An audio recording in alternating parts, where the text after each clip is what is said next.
விதுரனின் ஆளான அந்த நபர் பிராங்க்லின் குடும்பத்தை அழைக்க வரவில்லை என்பது தெளிவாக தெரிந்திருந்தது. அந்த நபர் ஜூலியஸிடம், அவரு நான் கொடுத்த இன்விடேஷனை வாங்கிட்டாரா? எனக்கு எந்த பதிலும் வரவே இல்லையே என்று கேட்டார். இதை கேட்ட ஜூலியஸ் கோபமாக, அவர் அதை வாங்கிக்கிட்டாரு, ஆனா உங்களுக்கு நன்றி சொல்லணும்னு அவருக்கு எந்த அவசியமும் இல்லை. அவர் சாதாரண ஆளு நினைக்காதீங்க. அவரு எலைட் ரேங்க்ல இருக்கிற ஒரு வாரிசு. அவரை யாரு நினைக்கிறீங்க என்று சொல்லி கத்தினார். ஆனால் ஜூலியஸ் கத்தியதை கேட்ட அந்த நபர் கோபத்தில் ஜூலியஸை ஓங்கி அறைந்தார். பின் அந்த பதட்டத்தில் ஜூலியஸ் கொஞ்சம் சோர்வாக இருந்தார். அவருக்கு திருப்பி அடிக்க கூட நேரமில்லாமல் இருந்தது.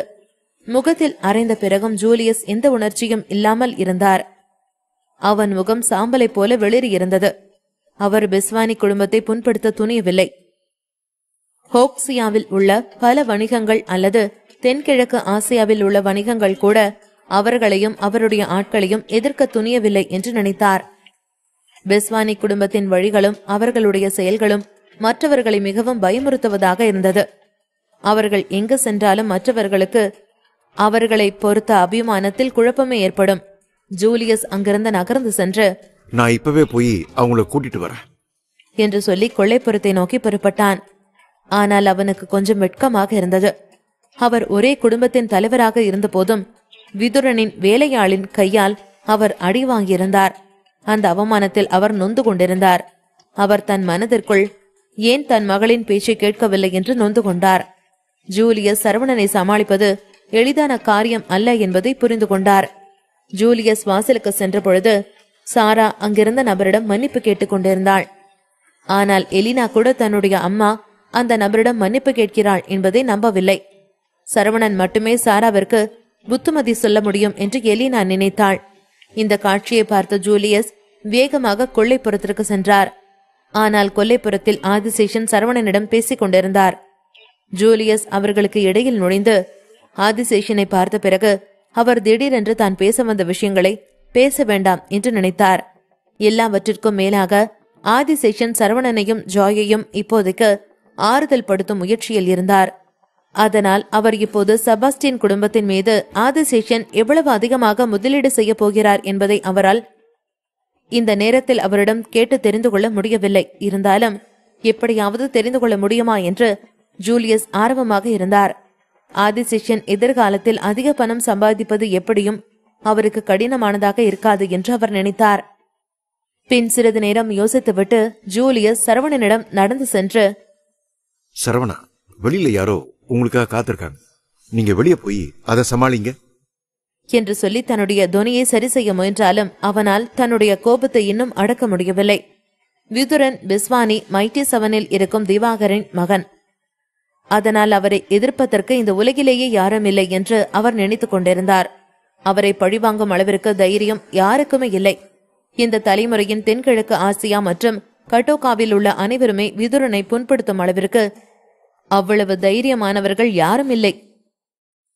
இன்று மிதுனனின் ஆட்களில் ஒருவரான செபாஸ்டின் ஃபேமிலியில் வீட்டில் வாசலில் நின்று கொண்டிருந்தார். அவர் கொஞ்சமும் சந்தேகத்திற்கு இடமின்றி சரவணனுடன் சிக்கலை தேடிக்கொண்டிருந்தார். அயர்லாந்தில் உள்ள மக்கள் அனைவருக்கும் செபாஸ்டியன் குடும்பத்திற்கும் எந்தவித தொடர்பும் சம்பந்தமும் இல்லை என்று அங்கிருக்கும் அனைவருக்கும் தெரியும். அதனால் ஜூலியஸ் சரவணனிடமிருந்து விலகி இருக்க எண்ணினார். ஜூலியஸின் வார்த்தைகளை கேட்ட சரவணன் அதிகமாக யோசிக்கவில்லை. அதற்கு பதிலாக அவரிடம் தலையசைத்துவிட்டு, அவர் எங்க இருக்காரு என்று கேட்டார். அவர்கள் மனதில் விதுரனின் அந்த ஆள் பிரச்சனையை ஏற்படுத்துவதற்காகவே இங்கு வந்திருப்பதாக அவர் நினைத்தார். அது அழைப்புதலில் உள்ளதை போல மிகவும் எளிமையானதாக இருக்காது என்று நினைத்தார். அவர் செபாஸ்டின் ஃபேமிலியின் வீட்டு வாசலில் இருக்கிறான் என்று ஜூலியஸ் சொன்னதும் தலையை உயர்த்தி சரவணன் அவரை பார்த்தான். பின்னர் ஜூலியஸ் மேலும் சரவணனிடம், சரவணா, நீங்க அவரை தேடி போகும்போது அது உங்களுக்கு ரொம்ப கஷ்டமா தான் இருக்கும். அது அவங்களோட ஃபேமிலி, பெஸ்வானி ஃபேமிலியை சேர்ந்த யாருக்குமே ஒரு நல்ல எண்ணம் கிடையாது.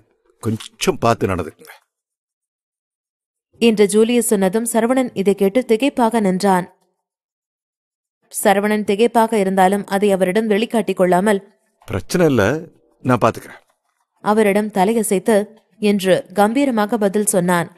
சரவணனின் பதிலை கேட்டதும் ஜூலியஸ் நிம்மதி பெருமூச்சு விட்டார். இருந்தாலும் சரவணனுக்கு ஏதாவது ஆகிவிடுமோ என்ற கவலை அவரது மனதில் இருந்து கொண்டே இருந்தது. செபாஸ்டின் குடும்ப வீட்டில் சரவணன் இறப்பதை அவர் விரும்பவில்லை. ஏனென்றால் இந்த இடத்தில் ஏதாவது பிரச்சனை வரும் என்றால் எதிர்காலத்தில் செபாஸ்டின் குடும்பம் இல்லாமல் கூட போகலாம். இந்த இடத்தில் சரவணனுக்கு ஏதாவது அநீதி நடந்திருந்தால் சரவணனின் ஆட்களால் செபாஸ்டின் குடும்பம் மொத்தமாக அழிக்கப்படலாம் என்று அவர் நினைத்தார்.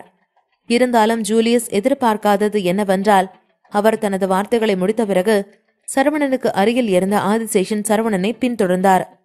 இதை பார்த்த ஜூலியஸ், மிஸ்டர் ஆதிசேஷன், தயவு செஞ்சு கொஞ்சம் வெயிட் பண்ணுங்க, நான் சொல்றதை கேளுங்க என்று அவரை அங்கிருந்து போக விடாமல் நிறுத்தினார். இதை கேட்ட ஆதிசேஷன் ஜூலியஸிடம், நீங்க கொஞ்சம் வெயிட் பண்ணுங்க மிஸ்டர் ஜூலியஸ், எங்களோட ஒத்துழைப்பு எதிர்காலத்துல உங்களுக்கு இல்லாம கூட போகலாம் என்று கேலியாக பதில் சொன்னார். ஆதிசேஷன் சொன்ன இந்த கேலியான பதிலை கேட்டு ஜூலியஸ் திகைத்து போய் நின்றார். ஜூலியஸ் தன் மனதிற்குள், இந்த ஆதிசேஷன் என்ன பேசுறாரு, இப்பதான் ஒத்துழைப்புக்கு சரின்னு சொன்னாங்க, அதுக்குள்ள என்ன நடந்துச்சு? இந்த ஆதிசேஷன் ஒத்துழைப்பு வேணாம்னு நினைக்கிறாரா, அதை நிறுத்தணும்னு நினைக்கிறாரா? அவர் மனசுக்குள்ள என்ன நினைச்சிருக்காருன்னு எனக்கு சரியா தெரியல. அவர் ஏன் இப்படி திடீர்னு சொல்றாரு என்று குழம்பிக் கொண்டிருந்தார். சில நிமிடங்கள் யோசித்துவிட்டு ஆதிசேஷனிடம், மிஸ்டர் ஆதிசேஷன், நீங்க ஏன் இப்படி சொன்னீங்க? உங்களோட மனசுல என்னதான் இருக்கு? செபாஸ்டியன் குடும்பத்தோட உங்களுக்கு ஏதாவது பிரச்சனை இருக்கா? அப்படி ஏதாவது இருந்தா நீங்க வெளிப்படையா என்கிட்ட சொல்லுங்க. ஆனா இப்படி மாறி மாறி பேசி பிளீஸ் என்ன குழப்ப வேண்டாம் என்று ஜூலியஸ் சொன்னார். ஜூலியஸின் இந்த சீரியஸான பதிலை கேட்டு ஆதிசேஷனுக்கு சிரிப்பு வந்தது. அவர் ஜூலியஸை பார்த்து சிரித்துக் கொண்டே, அவங்களோட எனக்கு பிரச்சனையா? என்ன பேசிட்டு இருக்கீங்க மிஸ்டர் ஜூலியஸ்? அவங்களோட எனக்கு என்ன பிரச்சனை? நான் உங்களுக்கு கேலி பண்றதுக்காக சொன்னேன் என்று சிரித்துக் கொண்டே சொன்னார். மறுபடியும் சிரித்துக் கொண்டே ஜூலியஸை பார்த்து, செபாஸ்டியன் குடும்பத்துல எல்லாருக்குமே சீரியஸ் எது சிரிப்பு எதுன்னு தெரியாதா? எல்லா விஷயத்தையும் சீரியஸா தான் எடுத்துக்குவீங்களா? கொஞ்சமாவது நகைச்சுவை உணர்வோட இருங்க என்று ஆதிசேஷன் சொன்னார். ஆதிசேஷன் சொன்னதை கேட்ட ஜூலியஸ் எதையும் புரியாமல் தலையை சொரிந்து கொண்டு அங்கேயே நின்று கொண்டிருந்தார். அவருடைய மூளையில் சரவணன் அந்த விதுரனின் ஆளை சந்திக்க போனதையும் ஆதிசேஷன் இந்த புரியாத பதிலையும் சேர்த்து குழப்பிக் கொண்டிருந்தார். அவருக்கு அவருடைய குடும்பமும் காப்பாற்றப்பட வேண்டும், அதே நேரத்தில் சரவணனுக்கும் ஒன்றும் ஆகக்கூடாது என்று நினைத்துக் கொண்டிருந்தார். விதுரனிடமிருந்து வந்த அழைப்பிதழை கொண்டு வந்து அவருடைய அசிஸ்டண்டை பார்க்க போன சரவணனுக்கு எதுவும் ஆகிவிடக் கூடாது என்று ஜூலியஸ் நினைத்துக் கொண்டிருந்தார். இத நான் சமாளிச்சுக்கிறேன் என்று சொல்லிவிட்டு சென்ற சரவணனை பார்த்து ஜூலியஸ் மனதிற்குள், இவர்களெல்லாம் மூளை இல்லாதவர்களா என்று மனதளவில் நினைத்துக் கொண்டிருந்தார். சரவணன் பற்றிய தற்போதைய நிலை அவர்களுக்கு தெரியாவிட்டாலும் இன்விடேஷனை கொடுக்க வந்த அந்த நபர் பெஸ்வானி குடும்பத்தைச் சேர்ந்த ஒரு ஆள் என்பது ஜூலியஸிற்கு தெரிந்திருந்தது. பொதுவாக பெஸ்வானி குடும்பத்தைச் சேர்ந்த அனைவருமே கொஞ்சம் முரட்டுத்தனமாகவும் வில்லத்தனமாகவும் இருந்ததனால் ஜூலியஸ் அந்த நேரத்தில் பயந்திருந்தார். ஆனால் அவர் சரவணனை பற்றி இப்படி குறைத்து எடை போட வேண்டியதாக ஆனது. ஜூலியஸ் ஆதிசேஷனை தடுத்த பின் ஆதிசேஷன் அவரை பார்த்து சிரித்துக்கொண்டு, நீங்க ஒரு நார்மலான வாழ்க்கைய வாழ விரும்புறீங்களா? இந்த ஆடம்பர வாழ்க்கை உங்களுக்கு வெறுத்து போச்சா? வருஷம் ஃபுல்லா வேலை செஞ்சும் அயர்லாந்துல செபாஸ்டியன் குடும்பம் இதுவரைக்கும் எந்த முன்னேற்றத்தையும் அடையல. நீங்க எவ்வளவோ முயற்சி பண்ணியும் அவங்களால எதுவுமே பண்ண முடியல. அவங்க இப்போ கொஞ்சம் சொல்லிக்க முடியாத நிலைமையில தான் இருக்காங்க. இப்போதைக்கு என்னோட உதவி வேணும்னா கொஞ்சம் பார்த்து அனுசரணையா நடந்துக்குங்க. எதிர்காலத்துல என்னோட எந்த விஷயத்திலையும் நீங்க தலையிடாம இருக்கிறது தான் உங்களுக்கு நல்லது. இப்ப எனக்கு வழி விடுங்க என்று கோபமாக சொல்லிவிட்டு அங்கிருந்து வெளியே சென்றார். அதே நேரத்தில் முற்றத்தில் சாரா சத்தமாக அழுது கொண்டிருந்தார். மறுபுறம் ஃப்ரெட்ரிக் முதுகுக்கு பின்னால் கைகளை கட்டிக்கொண்டு அங்கும் இங்கும் நடந்து கொண்டிருந்தார். இன்று அவர்தான் விவாகரத்து செய்ய போவதாக முடிவெடுத்திருப்பதை சாராவிடம் தெளிவாக விளக்கிக் கொண்டிருந்தார். இந்த முடிவை சாராவிடம் தெளிவுபடுத்திய பின்பு முன்பை விட ஃப்ரெட்ரிக் மிகவும் நிம்மதியாக உணர்ந்தார். இது போன்ற விஷயங்களை ஃப்ரெட்ரிக் இத்தனை வருடங்கள் ஒன்றாக வாழ்ந்ததினால் சாராவிடமிருந்து கூட கற்றுக்கொண்டிருக்கலாம். அவர் தன் மனைவியை அதிகமாக கண்டித்ததால் சாராவின் ஒழுக்கமும் அறிவும் பெரிய பிரச்சனையாக இருந்தது. ஆல்பர்ட் குடும்பம் பிசினஸில் கடுமையான பொருளாதார சரிவை சந்தித்திருந்தது. பிசினஸில் மட்டுமல்ல, அவரது சொந்த வாழ்க்கையிலும் அதிகமாக நஷ்டம் மட்டுமே இருந்தது. பின் சாரா எலினாவை பார்த்து, உன்னோட அப்பா இனிமே எனக்கு வேண்டாம். உன் அப்பா மாதிரி ஒரு கொடூரமான ஒருத்தனை நான் பார்த்ததே கிடையாது. அவரு நான் இந்த நிலைமையில இருக்கும்போது என்னை விட்டுட்டு போறேன்னு சொல்றாரு. நம்ம பிசினஸ் எப்படி போயிட்டு இருக்குன்னு அவருக்கும் தெரியும்.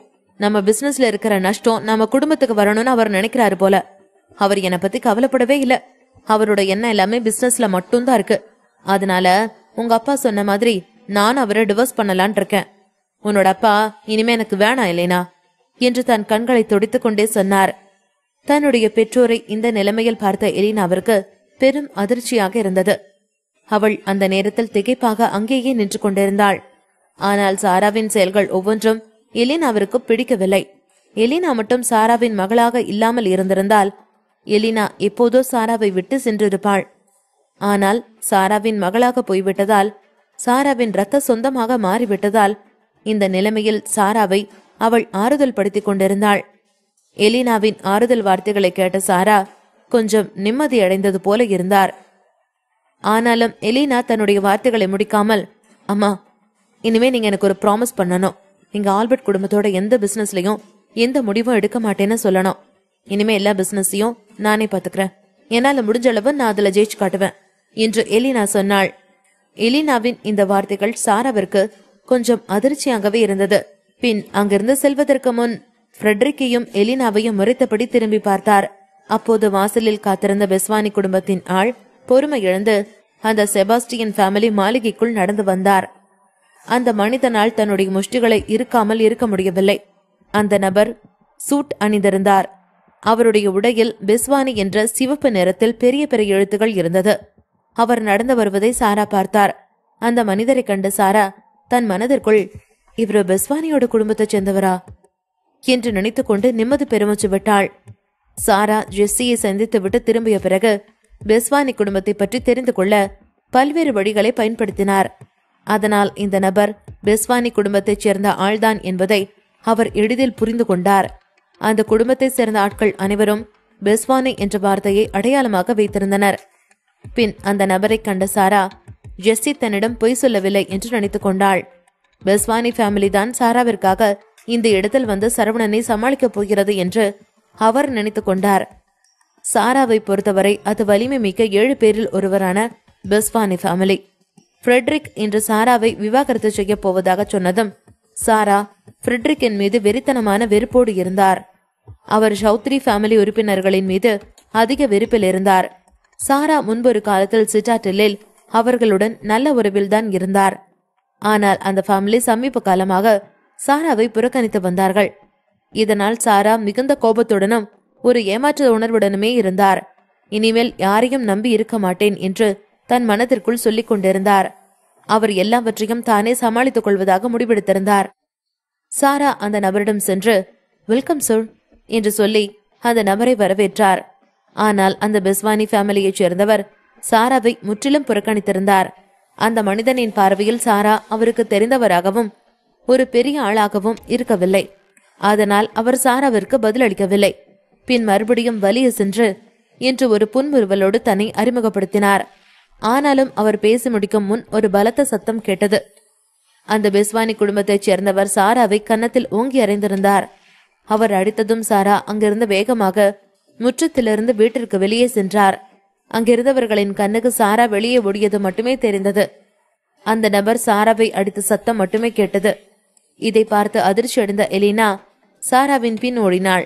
அந்த குடும்பத்தைச் சேர்ந்த அந்த நபர் கதவுக்குள் நுழைந்த கணம் அவர் எலினாவை பார்த்து, இந்த வேஸ்ட்லாண்டுக்கு வெளியில இப்படி ஒரு அழகான பொண்ணு இருக்க முடியுமா?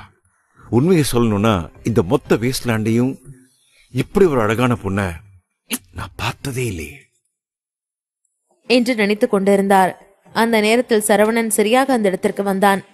பின் அந்த பெஸ்வானி ஃபேமிலி நபரிடம், இன்விடேஷன் கொண்டு வந்தது நீங்க தானா என்று கேட்டான்.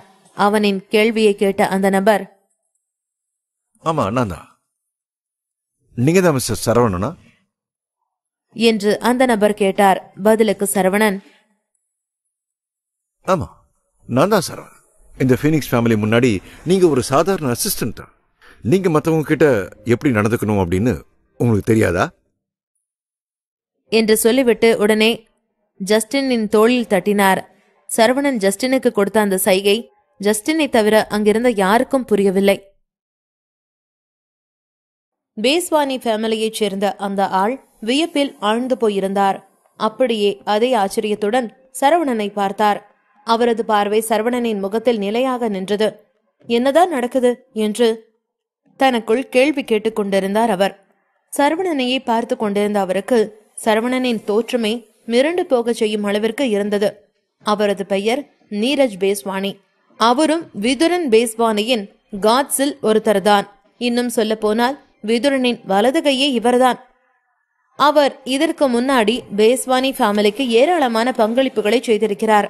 அவரது சொந்த ஃபேமிலியும் எப்போதுமே பேஸ்வானி ஃபேமிலிக்கு மிக நேர்மையாகத்தான் இருந்து வந்தது. அதிலும் குறிப்பாக பேஸ்வானி குடும்பம் எப்பொழுதெல்லாம் மிகவும் கஷ்டமான நேரத்தில் இருக்கிறதோ அப்பொழுதெல்லாம் இவர்கள் மிகவும் பக்கபலமாக இருந்திருக்கிறார்கள். நீரஜும் சரி அவரது ஃபேமிலியும் சரி பேஸ்வானி ஃபேமிலிக்கு ஹெல்ப் பண்ணுவதற்காக நிறைய போர்க்களங்களை சந்தித்திருக்கிறார்கள்.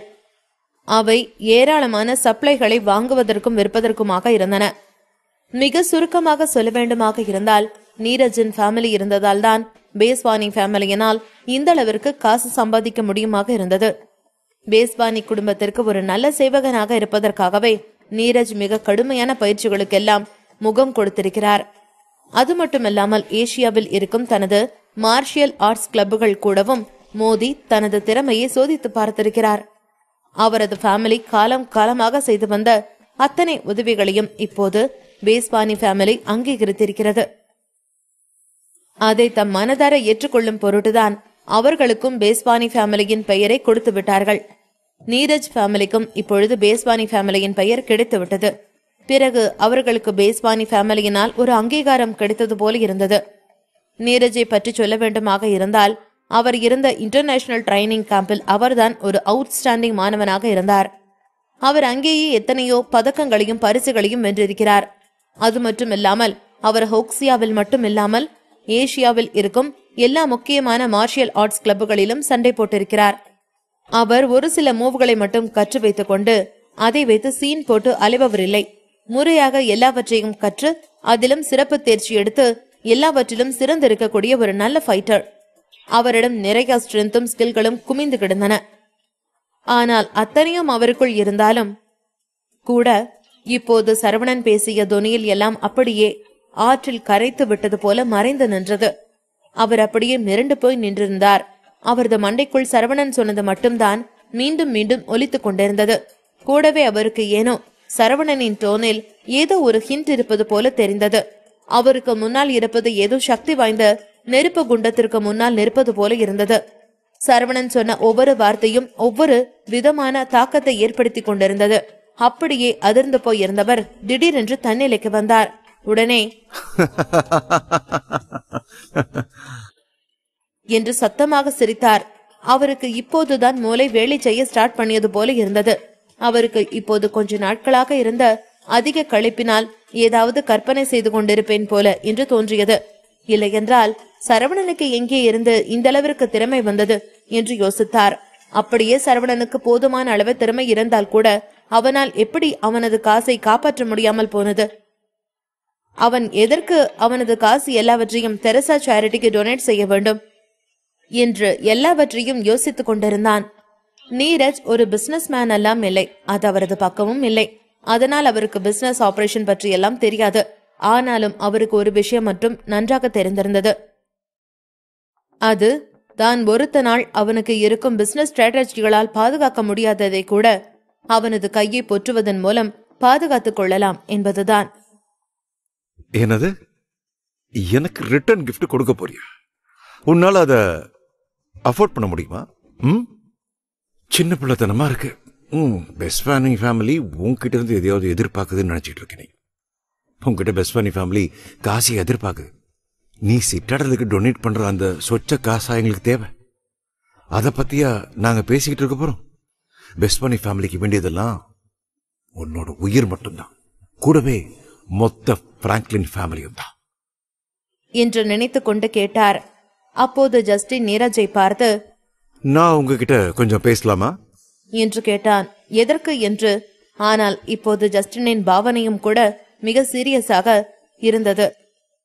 ஜஸ்டின் சொன்னதை கேட்ட நீரஜ் கடுமையான தொனியில் கண்டிப்பா சொல்லுங்க என்று சொன்னார். அதே நேரத்தில் சாராவும் ஜூலியஸும் கூட இவர்களை பார்த்து கொண்டிருந்தார்கள். அவர்களுக்கும் மண்டை குழம்பி போயிருந்தது. சரவணனுக்கு என்ன பைத்தியமா? அவன் எதற்கு பேஸ்வானி ஃபேமிலியை எதிர்த்து கொண்டு இருக்கிறான் என்று யோசித்தார்கள். அவன் என்ன அவ்வளவு பெரிய ஆளா? அவனால் எப்படித்தான் இந்த அளவிற்கு பயமே இல்லாமல் இருக்க முடியுதோ என்று என்னென்னவோ நினைத்தார்கள். ஆனாலும் எல்லாவற்றையும் அவர்களால் மனதிற்குள் மட்டும்தான் வைத்துக் கொள்ள முடியுமாக இருந்தது. அவர்கள் சரவணனை தடுக்கப் போவதில்லை. அப்போது யாரெல்லாம் இதற்குள் போகிறார்களோ அவர்கள் எல்லோரும் பேஸ்வானி ஃபேமிலியை எதிர்த்தவர்களாக ஆகிவிடுவார்கள். பின் நீரஜ் திரும்பி செபாஸ்டியன் ஃபேமிலி மேன்ஷனில் இருந்து வெளியே வந்தார். அவர் வெளியே வந்ததுமே அவரது போன் ரிங் ஆனது. நீரஜ் உடனே போனை எடுத்து ஒரு பார்வை பார்த்தார். பின் காலை அட்டன் பண்ணினார். பின் கால் பண்ணியவனிடம், ஹலோ விதுரன், நான் இப்ப செபாஸ்டியன் ஃபேமிலி மேன்ஷன்ல தான் இருக்கேன். நான் சரவணனையும் ஜோபியும் மீட் பண்ணிட்டேன். எனக்கு என்னமோ அயர்லாண்ட்ல 2 பேரும் மீட் பண்ணி அங்கிருந்து அப்படியே ஓடி போக பிளான் பண்ணியிருந்தாங்களோன்னு தோணுது. ஏஷியாவில இருந்து தப்பிச்சு போயிட்டா எங்களோட கண்ட்ரோல்ல இருந்து தப்பிச்சு போயிடலான்னு நினைச்சிருக்காங்கன்னு நினைக்கிறேன். என்ன ஒரு காமெடினா, அதுலயும் இன்னும் சிரிப்பு வர வைக்கக்கூடிய விஷயம் என்னன்னு தெரியுமா? அவன் எனக்கு ஒரு ரிட்டர்ன் கிஃப்ட் கொடுக்க போறானா. கேட்கும் போது சிரிப்பா இருக்குல்ல. சரி, நீ ஒன்றும் கவலைப்படாத, நான் எல்லாத்தையும் பார்த்துக்கிறேன். நான் உனக்கு இன்னொரு 5-10 நிமிஷத்துல கால் பண்றேன், சரியா என்று கேட்டுவிட்டு விதுரன் ஏதும் சொல்லும் முன்னாடியே காலை கட் பண்ணியும் விட்டார். அவருக்கு பேச அவகாசம் கொடுக்கவே இல்லை. விதுரன் கால் பண்ணியது இங்கே இருக்கும் நிலவரத்தை கேட்கவாகத்தான் இருக்கும் என அவரே யோசித்துக் கொண்டு பதிலை சொல்லிவிட்டார். காலை கட் பண்ணியும் விட்டார். நீரஜ் மிக வேகமாக நடந்து கொண்டிருந்தார். கால் பேசிக்கொண்டே அங்கே இருந்த வெற்று கிரவுண்டிற்கு வந்து சேர்ந்திருந்தார். அதுல முக்கியமாக செபாஸ்டியன் ஃபேமிலியின் பக்கத்து என்ட்ரன்ஸ் பக்கமாக இருக்கும் வெற்று கிரவுண்டிற்குள் யாரும் அதிகமாக போகவே மாட்டார்கள். நீரஜ் போனை பாக்கெட்டில் போட்டுவிட்டு சரவணனையும் ஜஸ்டினையும் பார்த்தார். அவர்களிடம், என்னாச்சு, எனக்கு எப்படி கிஃப்ட் கொடுக்கலான்னு யோசிச்சிருக்கீங்க என்று கேட்டார். சரவணனும் ஜஸ்டினும் நீரஜை பார்த்து கொண்டிருந்தார்கள். அவர்களுக்கும் என்னதான் நடக்கப் போகிறது என பார்க்கும் ஆர்வல் அதிகமாகவே இருந்தது. நீரஜ் தான் சொல்ல வேண்டியதை இன்னும் பேசி முடித்திருக்கவில்லை. சொல்லுங்க. ஆனா நான் இதை சொல்ல பயப்பட மாட்டேன். ஏன்னா பெஸ்வானி ஃபேமிலி பிரச்சனை பண்றதுக்கெல்லாம் பயந்த ஃபேமிலி இல்ல என்று ஒரு திமிருடன் சொன்னார். அதை கேட்டதும் சரவணன் முகம் நிறைந்த ஒரு புன்னகையை உதிர்த்தான். ஆனால் அந்த புன்னகையில் நக்கல் தான் நிறைந்திருந்தது. பேஸ்வானி ஃபேமிலி, மைட்டி 7, வேஸ்லேண்ட் உலகத்திலேயே பெரிய பினான்சியல் குரூப்புகளில் ஒன்று. எதுவாக இருந்தாலும் அவனுக்கு துளியளவும் பயம் இல்லையே. எதுவாக இருந்தாலும் அவன் அதனோடு மோத தயங்கப் போவதில்லை. நீரஜ் சொல்லி முடித்ததும் விரலை சொடக்கிவிட்டு என்று சொன்னான். சரி, அது செய்ய. இப்போ அவன் ஆசைப்பட்டத கொடுத்துருவோம். சரவணன் சொல்லி முடித்ததுமே ஜஸ்டின் மின்னல் வேகத்தில் செயல்பட்டான். அதை பார்த்த நீரஜிற்கு ஆச்சரியமாக இருந்தது. புருவம் 2ஐயும் உயர்த்திவிட்டு, உனக்கு ஸ்பீடு இருக்கதான் செய்து, மோசமா இல்ல என்று சொன்னார். சொல்லி சிரித்துவிட்டு திரும்பினான். திரும்பியதும் அவருக்கு இன்னும் ஒரு ஷாக் காத்திருந்தது. அதற்கிடையில் மீண்டும் ஜஸ்டின் அவருக்கு பின்னால் வந்து நின்றிருந்தார். இது எப்படி நடந்தது? இவன மனுஷனா இல்ல சிறுத்தையா என்று யோசித்தார் நீரஜ். நீரஜின் கண்கள் ஆச்சரியத்தில் அகல விரிந்திருந்தன. அவர் ஜஸ்டின் வந்ததையே அவதானிக்கவில்லை. அந்த அளவிற்கு வேகத்தோடும் எந்த ஒரு சத்தமும் எழுப்பாமல் வந்து நின்றிருந்தான். ஜஸ்டின் முன்னால் இருந்து மறைந்ததை மட்டும்தான் பார்த்தார். ஆனால் பின்னால் வந்து நின்றது தெரியவே இல்லை. அப்போது அவரது வயிற்றில் ஏதோ ஊறுவது போல இருக்கவும் குனிந்து பார்த்தார். ஜஸ்டின் போட்ட வெட்டில் அவரது வயிற்றில் இருந்து ரத்தம் வழிந்து கொண்டிருந்தது. அதை பார்த்ததும் அவர் லேசாக சிரித்தார். இன்ட்ரெஸ்டிங். உன்னால என்னையே காயப்படுத்த முடியாம இருக்கே. யார் ராணி? உன் பேர் என்னடா என்று கேட்டார். ஆனால் ஜஸ்டினோ எதுவுமே சொல்லாமல் அமைதியாக நீரஜிற்கு பின்னால் நின்று கொண்டு மட்டும் இருந்தார். ஜஸ்டின் பேசாமல் இருப்பதை பார்த்ததும் நீரஜிற்கு கடுப்பாகியது. என்ன, கை ஓங்கவே தைரியம் இருந்த உனக்கு வாய் திறக்கிறதுக்கு இல்லையா என்று கேட்டார். பேஸ்வானி ஃபேமிலியின் ஒரு எக்ஸ்பர்ட்டாக இருக்கும் நீரஜுக்கென்று ஒரு தனி மரியாதை இருக்கத்தான் செய்தது. கூலிப்படை தலைவனாக இருக்கட்டும், டாப் கிளாஸ் கொலையாளிகள், அண்டர்வேர்ல்ட் கிங் என யாராக இருந்தாலும் கூட நீரஜிற்கு முன்னாடி முட்டி போடத்தான் செய்வார்கள். அவர்தான் பேஸ்வானி ஃபேமிலியிலேயே மிகவும் ஸ்ட்ராங்கானவர். அவரை பார்த்தாலே பலர் பயப்படுவார்கள். நீரஜ் ஜஸ்டினையே உற்று பார்த்து கொண்டிருந்தார். சிறிது நேரத்திற்கு நீரஜின் ரத்தத்தை கொதிக்க வைத்த ஜஸ்டின், என்னோட பேரா என்று கேட்டவன் லேசாக சிரித்தார். பின் அவரை நிமிர்ந்து பார்த்துவிட்டு, ஒரு போனத்துக்கு எதுக்குடா என் பேரை தெரிஞ்சுக்கிறோம்? நீ செத்ததுக்கு அப்புறமா மீட் பண்றவன் என் பேரை உங்ககிட்ட சொல்லுவான் என்று சொன்னான். ஜஸ்டின் மிகவும் டாமினண்டாக நின்று கொண்டிருந்தான். அவனை பார்க்கும் போதே கால்கள் நடுங்கும் அளவிற்கு ஒரு விதமான மிரள வைக்கும் தோரணையில் நின்று கொண்டிருந்தான். ஜஸ்டின் சொன்னதை கேட்டதும் நீரஜ் தலையை ஆட்டிவிட்டு, ஓ அப்படியா என்று கேட்டுவிட்டு ஜஸ்டினை பார்த்தார். பின் அவனது கையில் இருக்கும் கத்தியை பார்த்தார். நீரஜ் அவருக்கு எந்த ஒரு வலியும் இல்லை என்பது போல நின்று கொண்டிருந்தார். கத்தியை பார்த்து கொண்டே, யா ரைட், நீ தி கிரேட் ஜஸ்டின் தானே? நான் உன்னை இங்க பாப்பேன்னு எதிர்பார்க்கவே இல்லையே. ஆனா உன்னை பார்க்கும்போது நீ ஒரு சாதாரண ஆள் மாதிரி தான் இருக்க. உன்னை பத்தி கேள்விப்பட்ட நேரம் எல்லாம் எல்லாரும் சும்மா உன்னை பத்தி ஓவரா பாராட்டிட்டு இருந்தாங்க என்று சொன்னார். நீரஜ் சொன்னதை கேட்டதும் ஜஸ்டினுக்கும் சரி ஆதிசேஷனுக்கும் சரி ஷாக்காகத்தான் இருந்தது. அந்த ஷாக்கை விளக்க முடியாதபடி இருந்தது. ஜஸ்டின் மிகுந்த சக்தி வாய்ந்தவன் என்பதில் எந்த ஒரு சந்தேகமும் இல்லை. இப்போதுதான் அவனது கத்தியை கொண்டு நீரஜின் வயிற்றில் குத்தியிருந்தான். அதற்கு பிறகும் கூட நீரஜ் கொஞ்சம் கூட அசையவே இல்லை. அவர் எங்கே இருந்தானோ அங்கேயேதான் நின்று கொண்டிருந்தார். அவரது முகத்தில் ஒரு ஏளன பார்வை இருந்தது. ஜஸ்டினை பார்த்து அதே ஏளனத்துடன் புன்னகைத்துக் கொண்டே, கமான் பாடா, முடியுமா? இருந்தா இன்னொரு தடவை குத்து பாப்போம். நீ குத்தும் போது நான் என்னோட கண்ணை லேசா அசைச்சாலும் கூட நான் பெஸ்வானி ஃபேமிலியோட மெம்பர் கிடையாது என்று சொன்னார். என்ன தி கிரேட் ஜஸ்டின், உன்னால அவ்வளவுதான் முடியுமா? ஏதோ இதை வச்சுக்கிட்டு தான் இவ்வளவு சீன் கிரியேட் பண்ணி வச்சிருக்கியா நீ? என்று ஜஸ்டினை வம்பிழுத்துக் கொண்டே இருந்தார். நீரஜ் மிகவும் முரட்டுத்தனமாக இருந்தார். ஆனால் அவருக்கு அதற்கான தகுதியும் இருக்கத்தான் செய்தது. அவரது பார்வையும் கூட மிக கூர்மையானதாக தான் இருந்தது. அவரது மசில்ஸ் எல்லாம் இன்னும் கொஞ்ச நேரத்தில் வெடித்துவிடும் என்பது போல இருந்தன. எல்லாமே அவரும் ஒரு சக்தி வாய்ந்தவர்தான் என்பதை காட்டிக் கொண்டிருந்தன. நீரஜ் சொன்னதை கேட்ட ஜஸ்டின் தலையை ஆட்டிவிட்டு, ஆமா ஆமா, நீ ரொம்ப ஸ்ட்ராங் தான் என்று சொன்னான். அதை கேட்டதும் நீரஜ் சந்தோஷப்படுவதற்கு இடையில் அங்கே இருந்த சூழ்நிலை அப்படியே மாறியது. அது என்னவோ சரிதான். ஆனா வீக்கா இருக்கிறவங்களுக்கு இடையில இருக்கிற வித்தியாசம் அவ்வளவா தெரியாது. ஆனா ஸ்ட்ராங்கான ஆள்களுக்கு இடையில இருக்கிற கேப் நல்லாவே தெரியும் என்று சொல்லிவிட்டு திரும்பினான். அவரது கண்ணில் இப்போது கொலை வெறி தெரிந்தது. முன்னாடி இருந்த பாவனை இப்பொழுது சுத்தமாக இருக்கவில்லை. சரவணனை அதை பார்த்து அதிர்ந்து விட்டான். ஹரிஷ் அவனது கண்ட்ரோலை இழந்துவிட்ட கோபத்தின் உச்சியில் இருந்த நேரத்தில் கூட ஜஸ்டினின் அளவிற்கு ஸ்ட்ராங்காக இருந்திருக்க மாட்டார் என்று யோசித்தான். ஜஸ்டின் அதே வெறியுடன் நீரஜை பார்த்து, உனக்கு கிஃப்ட் தர இருக்கிறோம் தானே, வாங்கிக்க என்று சொன்னான். அவன் அப்படி சொன்னதற்கு பிறகும் கூட அவனது கால்கள் அவன் இருந்த இடத்தை விட்டு அசையவில்லை. ஆனால் அங்கே ஏதோ ஒரு வித்தியாசம் நடந்தது மட்டும் நன்றாக புரிந்தது. எல்லோரும் பார்த்து கொண்டே இருக்க அடுத்த நொடியே நீரஜின் வாயிலிருந்து ரத்தம் கொட்டியது. அதை பார்த்ததும் நீரஜ் ஏதோ சொல்ல பார்க்க மீண்டும் அவரது முகத்திலிருந்து ரத்தம் வழிந்தது. அடுத்தது ஜஸ்டின் அவனது கத்தியில் இருந்த ரத்தத்தை துடைத்துவிட்டு மீண்டும் அதை அவனது உரையினுள்ளே போட்டுக்கொண்டான். ஜஸ்டினின் ஆக்ஷன் எல்லாம் மிக வேகமாக இருந்தது. அதை பார்த்து கொண்டிருந்த ஆதிசேஷன் சரவணனும் கூட வாயை பிளந்து கொண்டிருந்தார்கள். உண்மையை சொல்ல போனால் அங்கே இருக்கும் எல்லோரையும் விட ஆதிசேஷனுக்கு தான் நீரஜ் எந்த அளவிற்கு சக்தி வாய்ந்தவர் என தெரிந்திருந்தது. அவருக்கு ஒரு சந்தர்ப்பம் ஏற்பட்டு அதில் அவர் நீரஜுடன் சண்டை போட வேண்டி வந்தால் அதற்கு பதிலாக அப்படியே கையை தூக்கி கொண்டு முட்டி போட்டு உட்கார்ந்து விடுவார். ஆனால் இங்கே ஜஸ்டின் அவன் இருந்த இடத்திலிருந்து அசையாமலேயே நீரஜை காயப்படுத்தி விட்டான். ஆதிசேஷனுக்கு ஜஸ்டினை வார்த்தையால் கூட விவரித்துக் கொள்ள முடியவில்லை. அந்த அளவிற்கு ஒரு பெரும் ஆச்சரியத்துடன் இருந்தார். நீரஜ் முகம் முழுக்க ரத்தத்துடன் நின்று கொண்டிருந்தார். ஆனாலும் அவர் தனது கெத்தை விட்டு கொடுத்து கொள்ளாமல் அசையாமல் நின்று கொண்டிருந்தார். அவர் அப்படியே இருக்க அவரது போன் மீண்டும் ரிங் ஆனது. அவர் மெதுவாக போனை எடுத்து பார்த்தார். மீண்டும் விதுரன் தான் கால் பண்ணியிருந்தார். ஜஸ்டின் செய்த காரியத்தில் நீரஜ் அசையாமல் தரையில் கிடந்தார். மின்னல் வேகத்தில் அவரின் உயிரை எடுத்திருந்தான் ஜஸ்டின். ஆதிசேஷன் தான் பெரும் அதிர்ச்சியில் இருந்தார். அவர் இதனை அவனிடமிருந்து கொஞ்சமும் எதிர்பார்க்கவில்லை என்று அவர் முகத்திலேயே அப்பட்டமாய் தெரிந்தது. நம்ப முடியாமல் கீழே கிடக்கும் நீரஜையும் ஜஸ்டினையும் மாற்றி மாற்றி பார்த்தார். இவனா இப்படி செய்தது என்று இருந்தது அவருக்கு.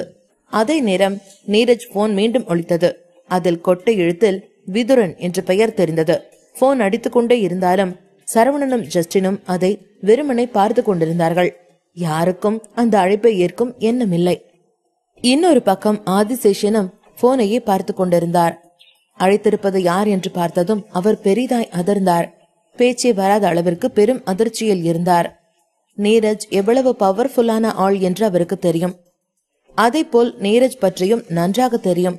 மெய்யாக அவர் பேஸ்வானி குடும்பத்தைச் சேர்ந்தவர் கிடையாது. ஆனால் இப்போது விதுரன் நீரஜிற்கு அழைப்பது ஆதிசேஷனுக்கு பெரும் ஆச்சரியத்தை கொடுத்தது. எதற்காக அழைக்கிறார் என்று யோசித்தார். அதுவும் இல்லாமல் நீரஜ் விதுரன் பெயரை அப்படியே அவர் போனில் சேமித்து வைத்திருக்கிறார். பொதுவாக விதுரனை யாரும் அவரின் முதல் பெயரை வைத்து அழைத்திட மாட்டார்கள். சர்நேம் வைத்துதான் அழைப்பார்கள். பேஸ்வானி குடும்பத்தில் இருப்பவர்களுக்கு அவர்களின் ஸ்டேட்டஸ் மிகவும் முக்கியம். மிகப்பெரிய பணக்காரர்கள் அவர்கள் கையில் பல ஆட்களை வைத்திருப்பார்கள். பேஸ்வானி குடும்பம் மிகவும் அதிகாரம் பெற்ற குடும்பம். அதே நேரம் பாரம்பரியத்தை பின்பற்றக்கூடிய குடும்பமாகவும் இருக்கும். இதில் ஆதிசேஷனை இன்னும் அதிர்ச்சிக்குள்ளாக்கிய விஷயம், விதுரன் அழைத்ததும் நீரஜ் அழைப்பை ஏற்காமல் இருந்தார். அவர் எங்கே அழைப்பை ஏற்கும் நிலையிலா இருக்கிறார்? அப்படி இருந்தும் விதுரன் மீண்டும் மீண்டும் நீரஜிற்கு அழைத்தார். ஆதிசேஷனுக்கு அவர் கண்களை அவராலேயே நம்ப முடியவில்லை.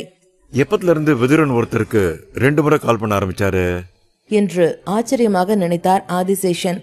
ஆனால் இந்த முறை ஜஸ்டின் அந்த போனை எடுத்தான். இதை பார்த்ததும் ஆதிசேஷனுக்கு இன்னும் அதிர்ச்சிக்கு மேல் அதிர்ச்சியாக இருந்தது. அவருக்கு இதை பார்த்ததுமே படபடக்க துவங்கியது. பதட்டத்தில் மூச்சு வாங்க வேகமாய் மூச்சை உள்ளிழுத்து வெளியே விட்டார். அவரின் இதய துடிப்பின் சத்தம் வெளியே கேட்கும் அளவிற்கு வேகமாக துடித்துக் கொண்டிருந்தது. பேச போனை எடுத்தது ஜஸ்டின் தான். ஆனால் அவருக்கு அவ்வளவு பதட்டமாய் இருந்தது. இந்த ஜஸ்டின் என்ன பண்ண நினைக்கிறான்? செடியில ஓடுற ஓனான் எடுத்து தலையில விட்டுக்கிறானே. இனி என்னெல்லாம் நடக்க போகுதோ? தெரியாதனமா இவனுங்க கிட்ட வந்து நான் சிக்கிட்டேன் என்று மனதிலே புலம்பிய ஆதிசேஷன் நெஞ்சை பிடித்துக் கொண்டார். அவர்களை அவரால் புரிந்து கொள்ளவே முடியவில்லை. இவங்க என்ன பண்ண நினைக்கிறாங்க? பேஸ்வானி குடும்பத்தையே எதிர்க்க நினைக்கிறாங்களா? சரவணா அவரே இதை நினைச்சாலும் நான் இதை நல்லது இல்லைன்னு தான் சொல்லுவேன். இவங்களுக்கு ஏன் இந்த விபரீத ஆசை? இவங்களுக்கும் அவங்களுக்கும் குறைஞ்சவங்க இல்லதான். ஆனாலும் 2 பேருக்கும் நிறைய வித்தியாசம் இருக்கே என்று மனதில் பதட்டத்துடன் நினைத்துக் கொண்டிருந்தவருக்கு வேர்த்து கொட்டியது. மயக்கம் வராத குறையாக இருந்தார் ஆதிசேஷன். அவருக்கு இவர்களை தடுக்கும் வழி தெரியவில்லை. பெரும் ஆபத்தில் மாட்டிக்கொள்ள பார்க்கிறார்கள் என்று நினைத்தார். மெல்லவும் முடியாமல் முழுங்கவும் முடியாமல் சிக்கி தவித்துக் கொண்டிருந்தார் ஆதிசேஷன். இரு குடும்பத்திற்கும் அதிகாரத்தில் பெருமளவு வித்தியாசம் இருக்கிறது. அதோடு மட்டுமில்லாமல் விதுரன் அந்த காலத்து ஆள். எதுவாக இருந்தாலும் கவனமாய் பார்த்து செய்திடுவார். ஆனால் இவர்களோ இளம் கன்றுகள். இளம் கன்று பயமறியாது என சும்மாவா கூறினார்கள்? அதுபோலதான் இப்போது சரவணன் செய்து கொண்டிருக்கிறான். இதில் அவனுக்கு ஏற்ப ஜஸ்டின் இருக்கிறான். இருவராலும் பெரும் கலவரமே வெடிக்கப் போகிறது என்று பயந்தார் ஆதிசேஷன். வேஸ்லாண்டில் டாப் 50ல் இருக்கும் ஆதிசேஷனையே பேஸ்வானி குடும்பத்திற்கு முன்பு ஒன்றுமில்லாதவராய் இருந்தார். அவர்களை பற்றி நன்றாய் தெரிந்தவருக்கு பயம் இல்லாமல் எப்படி இருக்கும்? ஜஸ்டின் அந்த போனை அட்டென்ட் செய்வதற்கு முன்பே கால் துண்டிக்கப்பட்டது. என்னாச்சு என்று கேட்டான் சரவணா. அவனுக்கு போன் எடுக்கிற வரைக்கும் பொறுமை இல்லை, உடனே கட் பண்ணிட்டான் என்று தோலை குலுக்கினான் ஜஸ்டின். ஆதிசேஷனுக்கு சற்று நிம்மதியாய் இருந்தது. நல்ல வேளை இவங்க பேசிக்கல என்று நிம்மதி பெருமூச்சு விட்டார். ஆனால் அடுத்த நொடியே அந்த போனிற்கு மெசேஜ் வந்தது. நான் கால் பண்ணா ஏன் எடுக்கல என்று அனுப்பியிருந்தார் விதுரன். அவர் அனுப்பியிருக்கும் மெசேஜிலேயே அவர் முகம் இறுக்கத்தில் நீரஜ் பதிலுக்காக காத்து கொண்டிருக்கிறார் என்று தெரிந்தது. இதனை பார்த்த சரவணா ஜஸ்டின் கையிலிருந்து போனை வாங்கிக் கொண்டான். ஏதாவது திட்டி மாசா டயலாக் பேசி அனுப்ப போறியா என்று ஆர்வமாய் கேட்டான் ஜஸ்டின். அதில் விளையாட்டாய் சிரித்தான் சரவணா. ஏனோ ஜஸ்டினுடன் கூட்டு சேர்வதில் அவனின் விளையாட்டுத்தனம் இன்னும் கூடுவது போல உணர்ந்தான். ஜஸ்டின் கேட்டதற்கு பதில் சொல்லாமல் விதுரனுக்கு மெசேஜ் செய்தான். எல்லா வேலையும் நான் முடிச்சிட்டேன், சீக்கிரமே வரேன் என்று அனுப்பினான் சரவணா. இதை பார்த்ததும் ஆதிசேஷன் இன்னும் நிம்மதியானார். அப்பாடா, இப்பதான் நிம்மதியா இருக்கு. நல்லவேளை மிஸ்டர் சரவணாவும் விதுரனும் நேருக்கு நேர் பாத்துக்கல. இல்லனா அயர்லாண்டே போர்க்களமாகி ஊரே ரத்த கலரி ஆயிருக்கும். தப்புச்சோண்டா சாமி என்று நிம்மதி பெருமூச்சு விட்டார் ஆதிசேஷன். என்ன இப்படி மெசேஜ் பண்ணிருக்க என்று சரவணனின் நோக்கம் புரிந்து சிரிப்புடன் கேட்டான் ஜஸ்டின். சின்னதா கேம் ஆடும், அயர்லாண்டுக்கு வந்துட்டு போன மெமரிஸ் வேணாமா என்று சிரிப்புடன் கேட்டான் சரவணா. இருக்கிறது பத்தாதா? என்று கூறி சிரித்தான் ஜஸ்டின். ஆதிசேஷன் தான் பாவம் இவர்களுக்கிடையில் மாட்டிக்கொண்டு முழிக்கிறார். இவர்கள் கூத்தில் அவரால் சேர்ந்து கொள்ள முடியவில்லை. சரி, இப்ப நம்ம என்ன பண்றது? நீரஜ் வேற இறந்துட்டான். விதுரன் கண்டிப்பா இதை பத்தி விசாரிப்பான். இந்த விஷயத்த இப்படியே சும்மா விட்டுற மாட்டான் என்று பதட்டத்தில் கூறினார் ஆதிசேஷன். அவருக்கு அவ்வளவு பெரிய ஆளை எதிர்கொள்ளும் தைரியமும் இல்லை. சரவணனை நினைத்து அவர் கவலை கொண்டார். ஆதிசேஷன் கூறியதை கேட்டதும் அவரை திரும்பி பார்த்தான் சரவணா. ஜஸ்டின் கமுக்கமாய் சிரித்தான். ஆதிசேஷனை மேலும் கீழும் பார்த்த சரவணா, இப்போ அதுக்கு என்ன பண்ணணும்னு சொல்ல வரீங்க என்று கேட்டான். அதில் ஒரு நொடி திகைத்தார் ஆதிசேஷன். பயத்தில் எச்சிலை கூட்டி விழுங்கிக் கொண்டார். உண்மையை சொல்ல வேண்டும் என்றால் வேஸ்லாண்டில் மட்டுமில்லை, தென்கிழக்கு ஆசியா பகுதியில் பேஸ்வானி குடும்பம் என்ற பெயரை கேட்டாலே அனைவருக்கும் லேசான பயம் எடுக்கும். அவர்கள் சம்பந்தப்பட்ட விஷயங்களில் யாரும் எதிர்த்து நின்றிட மாட்டார்கள். இப்போது அவர்களிடமே பிரச்சனை செய்வது அவருக்கு அடிவயிற்றை கலக்கியது.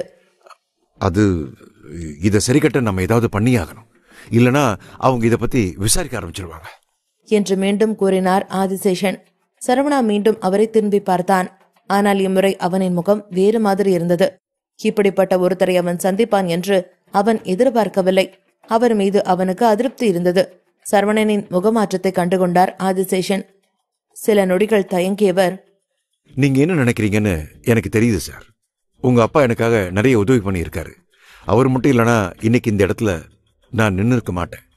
உண்மையை சொல்லணும்னா இந்த நேரம் நடுத்தெருவில் தான் இருந்திருப்பேன். அதனால தான் அவருக்கு நான் இவ்வளோ விசுவாசமா இருக்க நினைக்கிறேன். என்னானாலும் விதுரன் உங்களை கண்டுபிடிக்காத மாதிரி தான் நான் பார்த்துக்குவேன் என்றார் ஆதிசேஷன். இந்த விஷயத்தில் சரவணனின் பெயரை விதுரன் கண்டுபிடிக்காமல் இருக்க ஆதிசேஷன் பார்த்துக் கொள்வதாக கூறினார். என்ன ஆனாலும் சரவணனுக்கு எதுவும் நேர்ந்திட விடமாட்டார். அவரின் உயிரை கொடுத்தாவது விதுரனிடம் இருந்து சரவணனை காப்பாற்றும் எண்ணம் அவனுக்கு புரிந்தது. ஆனால் சரவணனுக்கு அவரின் இந்த வார்த்தையில் திருப்தி இல்லை. அவரை முறைப்புடன் பார்த்தான் சரவணா. சரியான பூமர் எல்லாம் கூட வச்சுக்கிட்டு என்று மனதில் நினைத்தான் சரவணா. சரியான கோடையா இருக்கீங்க என்று எரிச்சலுடன் சத்தமாகவே கூறினான். அதை கேட்ட ஆதிசேஷன் அதிர்ச்சியாக அவனை பார்த்தார். தன் காதில் தவறாக விழுந்துவிட்டதா என்று நினைத்து சரவணனை பார்க்க அவன் முகமே அவன் கூறினான் என்று காட்டியது. சார், என்ன சொல்றீங்க நீங்க என்று அவசரமாய் கேட்டார் ஆதிசேஷன். சரவணன் மீண்டும் அவரை அழுத்தமாக பார்த்தான். நீங்க இப்படி இருப்பீங்கன்னு நான் நினைச்சு கூட பார்க்கல. உங்களை மாதிரியான ஒரு தொடர் நடுங்கி எப்படி ஏன் அப்பாவுக்கு கீழே வேலை பார்த்தீங்கன்னு எனக்கு புரியல. விதுரனை பார்த்து பயந்து போய் நான் அவங்கிட்ட இப்படி சொன்ன நினைக்கிறீங்களா? என்னை பார்த்தா அவனுக்கு பயப்படுற மாதிரி இருக்கா? எப்படி என் அப்பா கூட நீங்க இருக்கீங்க என்று சூடாக கேட்டான் சரவணா. அவன் குரலிலேயே வெறுப்பு நிறைந்திருந்தது. இதை கேட்ட ஆதிசேஷன் பேச்சிட்டு நின்றார். அவருக்கு அவனுக்கு என்ன பதில் சொல்வது என்றே தெரியவில்லை. அப்போ இவரு அவனுக்கு பயந்து அத சொல்லலையா? இந்த பிரச்சனை இதோட முடியலையா என்று தன் மனதிற்குள்ளேயே நினைத்துக் கொண்டார். நான் அவனுக்கு சின்ன கிஃப்ட் கொடுக்க நினைச்சேன் என்று கூறிய சரவணா நீரஜ் போனை ஜஸ்டினிடம் கொடுத்தார். இது நம்ம கிட்டவே இருக்கட்டும். நம்ம ஆளுங்களை விட்டு நீரஜோட கான்டாக்ட்ஸை அனலைஸ் பண்ண சொல்லு என்று கூறினான். ஜஸ்டின் இதழில் புன்னகை தவிழ்ந்தது. அப்போதுதான் அவனுக்கு திருப்தியாக இருந்தது.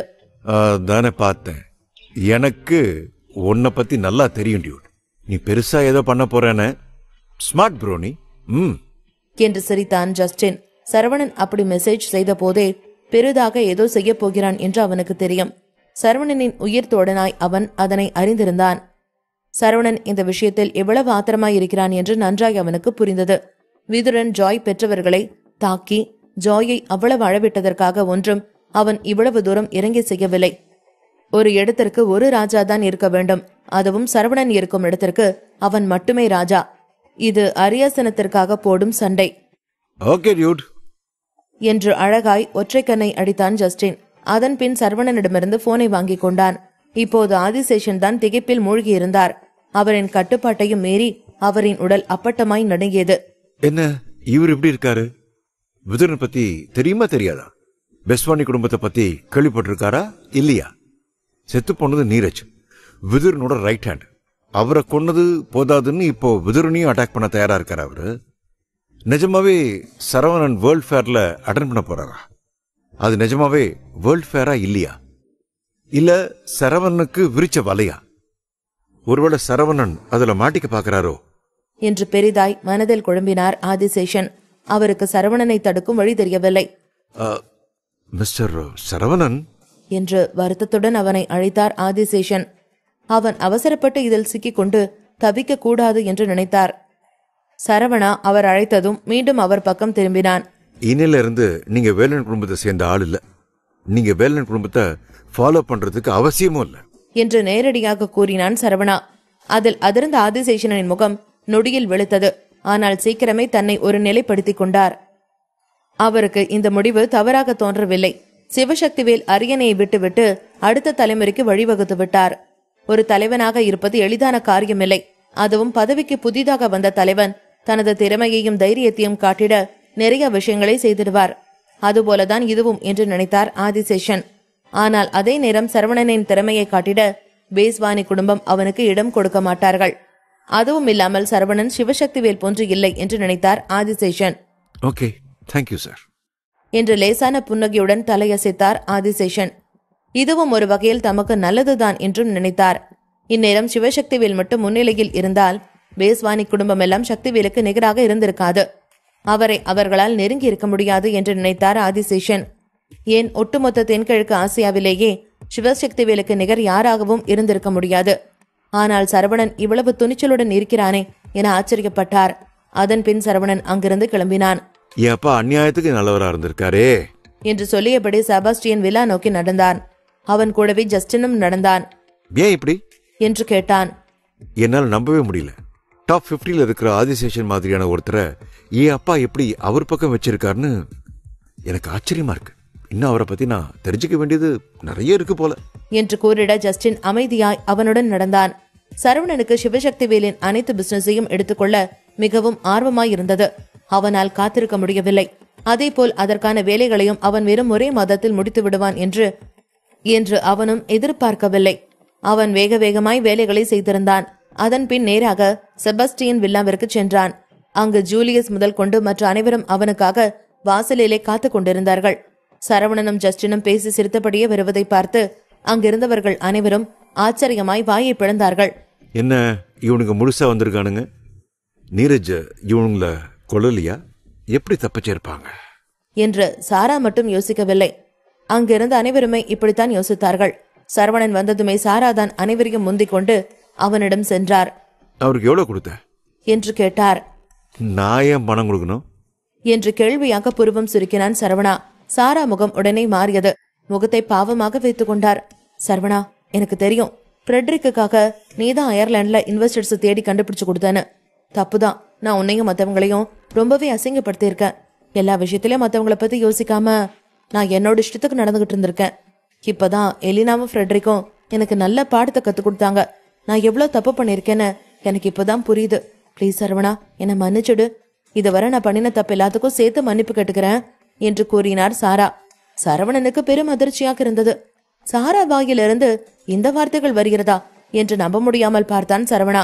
ஒரே நாளில் நல்லவராய் மாறினால் அவனால் எப்படி தாங்கிட முடியும்? நிஜமாவே இவங்க தான் இப்படி பேசுறாங்களா? அவ்வளவு சீக்கிரம் திருந்தக்கூடிய கேரக்டர் இல்லையே இது. ஆனாலும் இவங்களுக்கு மட்டும் எங்க இருந்துதான் இப்படியெல்லாம் டயலாக் பேச வருதோ? அப்படியே திருந்தி மறுவாழ்வு வாழ போற மாதிரியே நடிக்க வேண்டியது.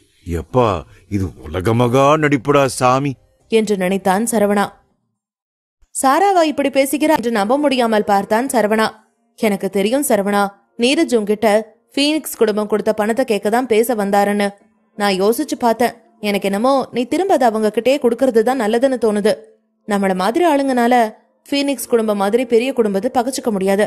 இனிமே நீ இங்கேயே அயர்லாண்ட்லயே இருந்து நீ இன்வெஸ்ட் பண்ணி சம்பாதிக்கலாம். நான் உன்கிட்ட இதை தவிர வேற எதுவும் பெருசா கேட்க மாட்டேன் என்று மிகவும் தன்மையாக கூறினார் சாரா.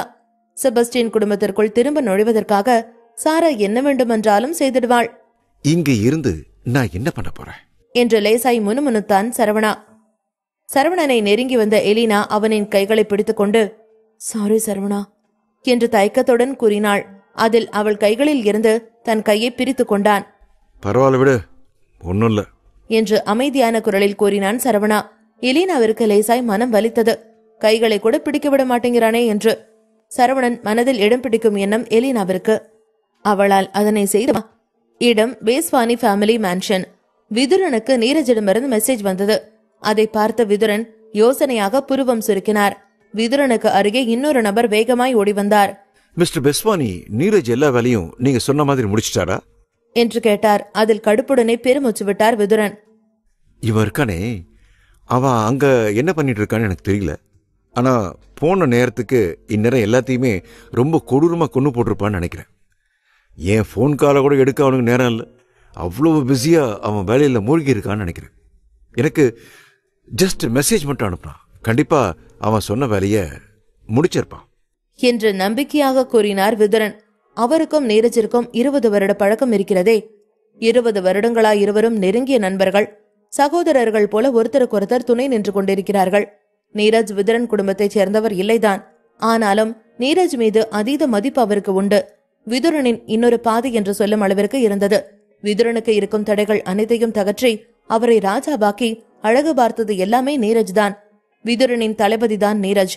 விதுரனுக்கு ஏதாவது ஒன்று என்றால் நீரஜ் தான் முன்னால் வந்து நிற்பார். விதுரனும் அவரை தான் பயன்படுத்திக் கொள்வார். இவன் கேரக்டரையே இப்படித்தான். இவன் இன்னும் மாறாம இப்படியே இருக்கான். அவனுக்கு மெச்சூரிட்டி பத்தாது. 5 வருஷத்துக்கு முன்னாடியே நான் உங்ககிட்ட சொல்லியிருக்கேன்ல, எல்லா விஷயத்திலையும் அவன் அவசரப்பட்டு உங்களுக்கு ஹெல்ப் பண்ண அனுப்பாதீங்கன்னு. நீங்க கேட்கவே இல்லை. அவன்கிட்ட என்னதான் பலம் இருந்தாலும் அவன் மைண்ட்ல மெச்சூரிட்டி இல்லாதவன். அந்த நேரத்துல என்ன நினைக்கிறானோ அதைத்தான் பண்ணுவான், யோசிக்கவே மாட்டான் என்று விதுரனுக்கு வலது பக்கம் இருக்கும் ஒருவர் கூறினார். அந்த பெண்ணும் பேஸ்வானி குடும்பத்தைச் சேர்ந்தவர்தான். விதுரனின் மூத்த சகோதரி அமிர்தா பேஸ்வானி. நீரஜும் அவரும் விதுரனுடன் அவர்களின் இளம் வயதிலிருந்தே ஒன்றாயிருக்கிறார்கள். மூவரும் ஒரே கூட்டுதான். அவர்கள் இருவரையும் விதுரன் கண்மூடித்தனமாய் நம்பிடுவார். நீரஜும் அமிர்தாவும் தான் விதுரனின் அசிஸ்டன்ட். இப்ப அது முக்கியம் இல்ல. அவன் ரொம்ப ஸ்ட்ராங்கான ஆளு. அவனை யாராலையும் அசைக்க முடியாது. இத்தனை வருஷம் அவன் கூட இருந்து பார்த்த நமக்கு தெரியாதா அவனை பத்தி என்று பெருமையாக தலையை நிமிர்த்தி கூறினார் விதுரன். அவருக்கு நீரஜை நினைத்தால் அவ்வளவு பெருமை. கர்வமாக சிகரெட்டை எடுத்து பற்ற வைத்துக் கொண்டார். இல்ல, இன்னும் சொல்ல போனா அவனுக்கு ஈடு கொடுக்கிற அளவுக்கு எவன் இன்னும் பிறக்கல. அவன் வேகத்துக்கு தகுதியானவன் எவனுமே இல்லை. எல்லாரும் அவன் முன்னாடி தூசி மாதிரி ஊதி தள்ளிட்டு போயிட்டே இருப்பான். இவனை மாதிரி ஒருத்தர் பெஸ்வானி குடும்பத்தில் இருக்கிறது நமக்குத்தான் நல்லது. அவன் திறமைய சரியா யூஸ் பண்ணி அவனுக்கு தகுந்ததா கொடுக்கறதா நாம செய்ய வேண்டியது என்று ஆணவமாக பீற்றிக் கொண்டார் விதுரன். பாவம் நீரஜ் பரலோகம் சென்று 1/2 மணி நேரம் ஆகியது என்று தெரியாமல் பேசிக் கொண்டிருக்கிறார். உண்மை தெரிந்தால் அவரின் நிலை என்ன ஆகுமோ? இதை கேட்டதுமே அமிர்தா தலை குனிந்தார். என்ன பேசிட்டு இருக்கீங்க நீங்க? இந்த உலகத்துல யாரு பலசாலியோ அவங்களுக்கு தான் மதிப்பும் மரியாதையும் அதிகம். பணம் மட்டும்தான் ஒருத்தரோட பலத்தை நிர்ணயம் பண்ணுது. அந்த பணம் நம்ம பிறக்கிறப்ப நம்ம கூட வர்றதோ இல்ல, நம்ம சாகுறப்ப நம்ம கூடவே எடுத்துட்டு போறதும் இல்ல. பணம் இருக்கிறவன் வாழ்க்கையை எப்ப வேணும்னாலும் எப்படி வேணும்னாலும் மாறும், உயரும். ஆனா உண்மையா நேர்மையா இருக்கிற நண்பர்கள் கிடைக்க கொடுத்து வச்சிருக்கணும். அது எவ்வளவு பணம் இருந்தாலும் வாங்க முடியாது என்று கூறினார் அமிர்தா. நீ சொல்றது சரிதான் என்று தலையசைத்தார் விதுரன். 2 முறை சிகரெட்டை இழுத்து விட்டவர் அதனை ஆஷ்ட்ரேவில் தட்டினார். ஆமா, நான் ஒருத்தனை பத்தி விசாரிக்க சொன்னல, அந்த விஷயம் என்னாச்சு? ஏதாவது கண்டுபிடிச்சியா? தகவல் கிடைச்சதா என்று கேட்டார் விதுரன். நான் கண்டுபிடிச்சிருக்கேன் என்று கூறிய அமிர்தா வேகமாய் அவர் கையில் ஒரு டாக்குமெண்டை கொடுத்தார். ஆதரன் பற்றி எல்லா விஷயத்தையும் நாங்க அலசி ஆராய்ஞ்சிட்டோம். நாம எதிர்பார்த்த மாதிரியே இவனை சுத்தி பல மர்மம் இருக்கு. ஆனாலும் அவனால நமக்கிட்ட இருந்து தப்பிக்க முடியாது என்று கூறினார் அமிர்தா. விதுரன் அந்த டாக்குமெண்டை மிகவும் கவனமாக படித்து பார்த்தார். அதில் இருக்கும் ஒவ்வொரு தகவல்களையும் மிகவும் நுணுக்கமாய் பார்த்தார். அதனை படிக்க படிக்க அவரின் புருவம் சுருங்கியது. கடந்த சில வருஷமா ஹோக்ஸியா கேபிட்டல் ரொம்ப வேகமா வளர்ச்சி அடைஞ்சுக்கிட்டே வருதுல்ல, உனக்கு அதுக்கான காரணம் என்னன்னு தெரியுமா என்று கேட்டார் விதுரன். அது எனக்கு தெரியாது என்று தயங்கினார் அமிர்தா. அவருக்கு எப்படி அதை பற்றி தெரியும்? 5 வயதிலிருந்தே அவருக்கு சண்டை மட்டும்தானே போட தெரியும். இதை பற்றி கேட்டால் அவர் என்ன பதில் கூறிடுவார்? ஹோக்ஸியா பிசினஸ் பண்ண ரொம்ப பெரிய மார்க்கெட். ஆனா அவங்க ரொம்ப பெரிய கேபிட்டலிஸ்ட அவங்களோட பெரிய மார்க்கெட்ல நுழையவே விட மாட்டாங்க. சுருக்கமா சொல்ல போனா அங்க இருக்கிறவங்க எல்லாருமே சின்ன சின்ன கேபிட்டல்ஸ் மூலமா இன்வெஸ்ட்மெண்ட் பண்றவங்க தான். ஃபீனிக்ஸ் குடும்பம், ஆரோன் குடும்பம் மாதிரியான பெரிய குடும்பத்தை எல்லாம் அவ்வளவு சுலபமா அதுக்குள்ள நுழைய விட்டுற மாட்டாங்க. சின்ன சின்ன இன்வெஸ்டர்ஸ் தான் வருவாங்க. ஆனா இவ்வளவு குறுகிய காலகட்டத்தில் ஒரு சாதாரண சின்ன கேபிட்டலிஸ்ட் எப்படி இவ்வளவு பெருசா வளர முடிஞ்சது? அதுவும் இல்லாம ஹோக்ஸியாவில் இருக்கிற நிறைய பிசினஸ்மேன் எல்லாம் பெரிய லெவல்ல ப்ரமோட் பண்ணியிருக்காங்க என்று ஆச்சரியமாய் கேட்டார் விதுரன். இதை கேட்டு புருவம் சுருக்கினார் அமிர்தா. அப்ப பேஸ்வானி குடும்பத்தோட நிலைமை என்னாச்சு? என்று நம்ப முடியாமல் கேட்டார். பெஸ்வானி குடும்பத்துக்கும் இப்படிப்பட்ட பிரச்சனை வந்துச்சு என்று பெருமூச்சுடன் கூறினார் விதுரன். பேஸ்வானி குடும்பத்தின் வளர்ச்சியே மற்றவர்கள் தங்களை கட்டுக்குள் வைத்திருப்பதுதான். அவர்களை அவர்கள் கட்டுக்குள் வைத்திருக்கும் வரைதான் இவர்களால் பிழைத்திட முடியும். இவர்கள் வளர்ந்தால்தான் மற்றவர்களும் வளர முடியும் என்று சட்டம் இல்லை. ஆனால் யாரும் வளரவே கூடாது. அந்த சட்டத்தை ஹோக்ஸியா முறித்து விட்டது. விதுரன் ஆழமாக யோசிக்க துவங்கினார். பெரிய குடும்பத்தை பொறுத்தவரையில் அவர்கள் நன்றாய் பணம் சம்பாதித்தால்தான் அவர்களை சார்ந்திருக்கும் சிறிய குடும்பங்களும் சம்பாதிக்க வேண்டும். அவர்கள் நன்றாய் இல்லை என்றால் மற்ற யாரும் நன்றாய் இருந்திடக்கூடாது. ஆனால் இப்போது ஹோக்ஸியாவின் வளர்ச்சி அந்த சட்டத்தை உடைத்தது போன்று இருக்கிறது. ஹோக்ஸியாவில் இருக்கும் தொழிலதிபர்கள் எல்லாம் யாராக எவ்வளவு உயரத்தில் இருந்தாலும் சரி, பேஸ்வானி குடும்பம் அவர்கள் மீது கண் வைத்து விட்டால் அவ்வளவுதான். அவர்கள் வளர்ச்சி மொத்த ஹோக்ஸியாவிற்கு எதிரியாகும் நிலைக்கு கொண்டு வந்து விட்டு விடுவார்கள். பேஸ்வானி குடும்பத்தை யாராலும் அசைக்க முடியாததாய் இருந்தது. அவர்களை மீறி இதுவரை ஒன்றும் நடந்தது இல்லை. இப்போது அவர்கள் கட்டுப்பாடை மீறி ஹோக்ஸியா வளர்ச்சி இருக்கிறது. பேஸ்வானி குடும்பம் ஆரம்பத்திலேயே இவற்றை தடுத்து நிறுத்தவில்லை என்றால் அவர்கள் இன்னும் மென்மேலும் வளர்ந்த பிறகு தடுப்பது அவர்களுக்கு மிகவும் கடினமாயிருக்கும். அதனால்தான் பேஸ்வானி குடும்பம் ஆரம்பத்திலேயே இதற்கு ஒரு முடிவு கட்ட நினைத்தார்கள். ஆனால் அவர்களுக்கு பிரச்சனையை 2 விஷயம் குறுக்கே இருந்தது. ஒன்று ஹோக்ஸியாவின் பிளேஸ்வரி ஆர்கனைசேஷன், மற்றொன்று ஆதிரன். பெஸ்வானி குடும்பத்துக்காக நான் எந்த எல்லைக்கும் போவேன். ஏன் என்னோட உயிரையே நான் பணைய வைக்க தயாரா இருக்கேன். எனக்கு தெரிஞ்ச வரைக்கும் அந்த ஆதிரன் எப்பவோ செத்துட்டான். இப்ப அந்த மிட்டல் குடும்பமும் ரொம்ப தடுமாறிட்டு இருக்காங்க. மிட்டல் குடும்பத்துல இருக்கிற எல்லாரையுமே கொன்னுடணும். அவங்க குடும்பம் இருந்ததுக்கான தடையுமே இருக்கக்கூடாது. எல்லாரையும் எல்லா பிசினஸையும் அழிக்கணும். கண்டிப்பா நான் அவங்களை அழிச்சே தீருவேன் என்று உறுதியாக கூறினார் விதுரன். இதை கேட்டதும் அமிர்தா உடனே அவர் முன்பு மண்டியிட்டார். அவர் அவரின் அதமக்கையாக இருந்தாலும் விதுரனுக்கு அவர் அசிஸ்டன்ட் தான். நீங்க என்ன சொல்றீங்களோ அதை நான் செய்யறேன். இந்த விஷயத்தை என்கிட்ட ஒப்படைங்க, நான் நல்லபடியாக அதை முடிச்சு கொடுக்கறேன் என்று உடனே கூறினார் அமிர்தா. இதனை கேட்டு விதுரனுக்கு மகிழ்வாயிருந்தது. ஏன் எண்ணம் வெறும் மிட்டல் குடும்பத்தை ஒழிச்சு கட்டுறது மட்டும் இல்ல என்று கூறிய விதுரன் ஒரு புகைப்படத்தை அவரிடம் காட்டி, ஹோக்ஸியாவில் இருக்கிற டாப் ஆர்கனைசேஷனும் இப்ப பிரச்சனைல இருக்கு. அவங்களால இப்ப நம்மள தடுத்து நிறுத்த முடியாது. முதல்ல எனக்கு இதுல இருக்கிறது யாருன்னு சொல்ல என்று கூறினார். அந்த புகைப்படத்தில் ஒரு இளம் யுவதி இருந்தாள். பார்க்கவே மிகவும் அழகாய் 15 வயதில் இருப்பவள் போல் இருந்தாள். அமிர்தா அந்த போட்டோவை பார்த்தவுடனே அடையாளம் கண்டுகொண்டார். உடனே தலையை வேகமாய் அசைத்தவர், சார், இது யாருன்னு எனக்கு தெரியும். இது மிட்டல் குடும்பத்து பொண்ணு. அவ பேரு அகல்யா மிட்டல். இவ ஆதிரனோட தங்கச்சி. ஆனா இதுல ஒரு விஷயம் விசித்திரமா இருக்கு. மிட்டல் குடும்பத்துல அவ்வளவு பெரிய பிரச்சனை நடந்திருக்கு. ஆனா அகல்யா அதுல எதுலயுமே தலையிடவே இல்லையே. இதுல நான் விசாரிச்ச வரைக்கும் என்னன்னா, சொத்து பிரிச்சிருக்கிறதுல அகல்யா பேர எதுவுமே இல்ல. அதுதான் குழப்பமா இருக்கு என்று கூறினார். இதை கேட்டு மிகவும் அமைதியாயிருந்தார் விதுரன். அப்படின்னா அகல்யா மிட்டல் குடும்பத்தை சேர்ந்த ஆள் இல்லன்னு சொல்ல வரியா என்று கேட்டார். அதில் வேகமாய் தலையசைத்தார் அமிர்தா. ஆமா, நம்ம மட்டும் நம்மளோட ஏஜென்சி வச்சு ஆதரன் பத்தின இன்ஃபர்மேஷனை கலெக்ட் பண்ணலைனா நமக்கு ஆதரனுக்கு இப்படி ஒரு தங்கச்சி இருந்திருக்கான்னு தெரியாம இருந்திருக்கும் என்றார். ரொம்ப கரெக்டா சொன்ன. ஆதரன் ரொம்பவே ஸ்மார்ட்டான ஆளு. அப்படின்னா அவன் என்ன காரியம் பண்ணிட்டு இருந்தான்றது தெரிஞ்சுதான் அவன் வேணும்னே பண்ணியிருக்கான். அந்த நேரத்துல நம்ம குடும்பத்து கூடவே மோத நினைச்சிருக்கான். அப்பவே அவன் எல்லாத்துக்குமே தயாரா தான் இருந்திருக்கான். அது மட்டும் இல்ல, ஒரு முறை ஒரு நியூஸ் ரிப்போர்ட்டர் இந்த பொண்ணு அகல்யா ஒரு ஷிப் ஆக்சிடென்ட் இறந்து போயிட்டு தான் வந்திருக்கு. அந்த நேரத்துல கூட மிட்டல் குடும்பம் அவளுக்காக இரங்கல தெரிவிச்சாங்க என்று கூறினார் விதுரன். அது லேசாய் அதிர்ந்தார் அமிர்தா. நீங்க என்ன சொல்றீங்க?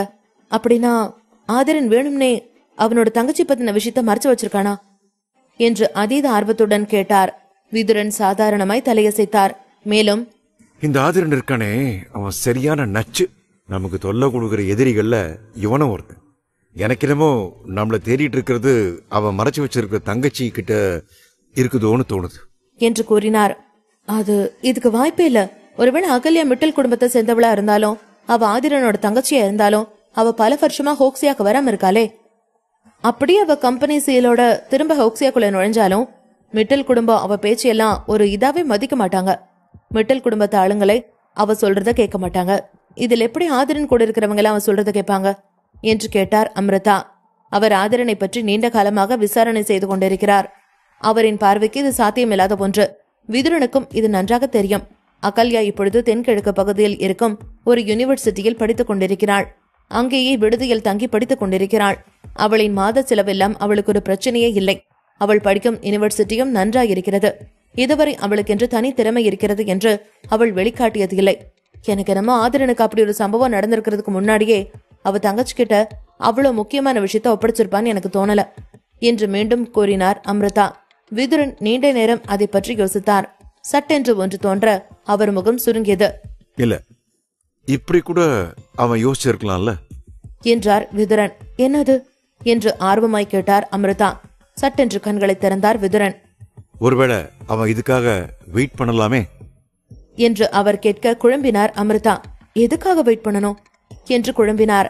இல்ல, ஒருவேளை அவன் அவனோட தங்கச்சி கிட்ட கொடுத்து அதை வேற யார்கிட்டயாவது ஒப்படைக்க சொல்லி இருக்கலாம்ல என்று சீரியஸாக கூறினார் விதுரன். இதை கேட்டதுமே அமிர்தா இன்னும் குழம்பி போனார். ஆதிரனாலேயே அந்த ப்ரொடெக்ட் பண்ண முடியலையா? அவனை விட்டா அதை யாரு ப்ரொடெக்ட் பண்ண போறாங்களா என்று கேட்டார் அமிர்தா. அதற்கான பதில் விதுரனிடம் இல்லை. யோசனையிலேயே மூழ்கினார் அவர். இந்த ஒரு கேள்வி மட்டுமே அவர் மண்டைக்குள் ஓடிக்கொண்டிருந்தது. என்ன ஆனாலும் சரி, ஆதிரனின் சீல் தன் கைக்கு வந்தாக வேண்டும் என்று நினைத்தார். அதற்காக எந்த எல்லைக்கும் சென்றிடுவார் விதுரன். இடம் செபாஸ்டியன் ஃபேமிலி மேன்ஷன். செபாஸ்டியன் குடும்பத்தினரிடம் சரவணனுக்கு பேச்சு வைத்துக் கொள்ள விருப்பமில்லை. மொத்த செபாஸ்டியன் குடும்பமும் அவன் முன்னே அப்பட்டமாய் நல்லவர்கள் போல நடிப்பது அவனுக்கு பிடிக்கவில்லை. அவன் வந்தது எலினா பிரச்சனையை சரிக்கட்ட மட்டுமில்லை, அதையும் தாண்டி அவனுக்கென்று இருக்கும் விடுபட்ட சில பிரச்சனைகளை அவன் முடித்திட வேண்டும். செபாஸ்டியன் குடும்பம் மிகவும் நல்லவர்களாய் அவனை மேன்ஷனிலேயே தங்க கூறினார்கள். ஆனால் அவனுக்கு அவர்களுடன் இருக்கவே பிடிக்கவில்லை. தனியாய் ஸ்டார் ஹோட்டலில் ரூம் எடுத்து தங்கினான். அனைத்து வேலைகளையும் முடித்துவிட்டு மெத்தையில் பொத்தென்று விழுந்தான் சரவணா. அவன் விழுந்த மறுநொடி அவனின் போனிற்கு அழைப்பு வந்தது. மிஸ்டர் சாம் அழைத்திருந்தார்.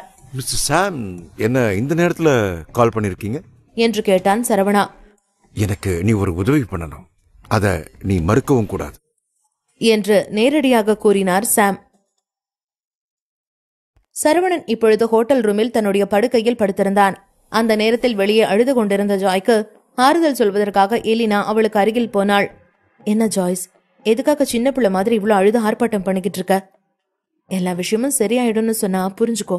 நீ இப்ப எதுக்கு நீ அழுகிற என்று எலினா ஜாயிடம் கேட்டாள். எவ்வளவு சமாதானப்படுத்தியும் ஜாயால் அமைதியாக இருக்க முடியவில்லை. அதற்கு காரணமே அந்த பேஸ்வானி குடும்பம்தான்.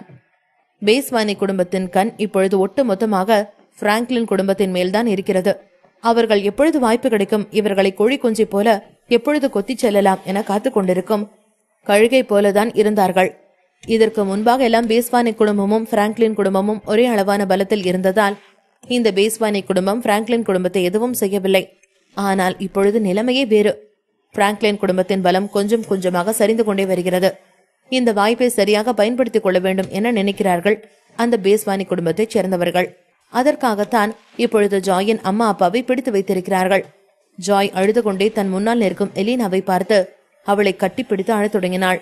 அவளுடைய அழகியின் சத்தம் இப்பொழுது மிக அதிகமாக கேட்டுக்கொண்டிருந்தது. அவளால் தன்னுடைய வருத்தத்தை கட்டுப்படுத்தவே முடியவில்லை. எலினா, நான் ஒரு மகளா இருக்கிறதுக்கே தகுதி இல்லாதவ. என்னோட அம்மா எப்பவுமே என்னை பத்தி மட்டும்தான் கவலைப்படுறாங்க. ஆனா நான் இத்தனை நாளா என்னை பத்தி மட்டும்தான் யோசிச்சு ரொம்பவே சுயநலமா இருந்திருக்கேன். அவங்க யார பத்தி நினைக்கவில்ல, அவங்க மேல அக்கறையா இருந்ததும் இல்ல என்று அழுது கொண்டே சொன்னாள் ஜாய். பின்பு, என்னோட அண்ணன் இந்த குடும்பத்தை வழி நடத்துறதுக்கு சரியான ஆள் கிடையாது. அதனால நான் இப்ப கல்யாணம் பண்றதுக்காக ஒரு சரியான நபரை கண்டுபிடிக்க வேண்டிய கட்டாயத்துல இருக்கேன் அப்படின்னு எனக்கு தெரியும். பிராங்க்லின் குடும்பத்தை எப்படியாவது இந்த பேஸ்வானி குடும்பத்துக்கிட்ட இருந்து காப்பாத்தணும். அப்படின்னா கண்டிப்பா நான் பீனிக்ஸ் குடும்பத்துல ரொம்ப அந்தஸ்துள்ள ஒரு நபரை தான் நான் கல்யாணம் பண்ணிக்கணும். இந்த மரமடைக்கு இப்பதான் இது புரியவே வந்திருக்கு என்று சொன்னாள் ஜாய். இதை கேட்ட எலினாவோ அதிர்ச்சியாக, கல்யாணம் பண்ணிக்க போறியா? என்னடி சொல்ற என்று ஆச்சரியமாக கேட்டாள். ஆமா, நான் இவ்வளவு நாள் என்னோட குடும்பத்தை பத்தி எதையுமே யோசிக்காம எனக்கு ஏற்கனவே வந்த நல்ல நல்ல வரணையெல்லாம் கல்யாணம் பண்ணிக்க மாட்டேன்னு சொல்லி மறுத்துட்டேன். எல்லாமே என்னோட தப்புதான் என்று அழுது கொண்டே தலையில் அடித்தாள் ஜாய். இல்ல ஜாய், இதுல உன்னோட தப்பு எதுவும் இல்ல. நீ இப்படி உன்ன நீயே தண்டிச்சுக்காத என்று சொல்லி எலினா ஜாயை கட்டிப்பிடித்து அவளை மார்போடு அணைத்து கொண்டாள்.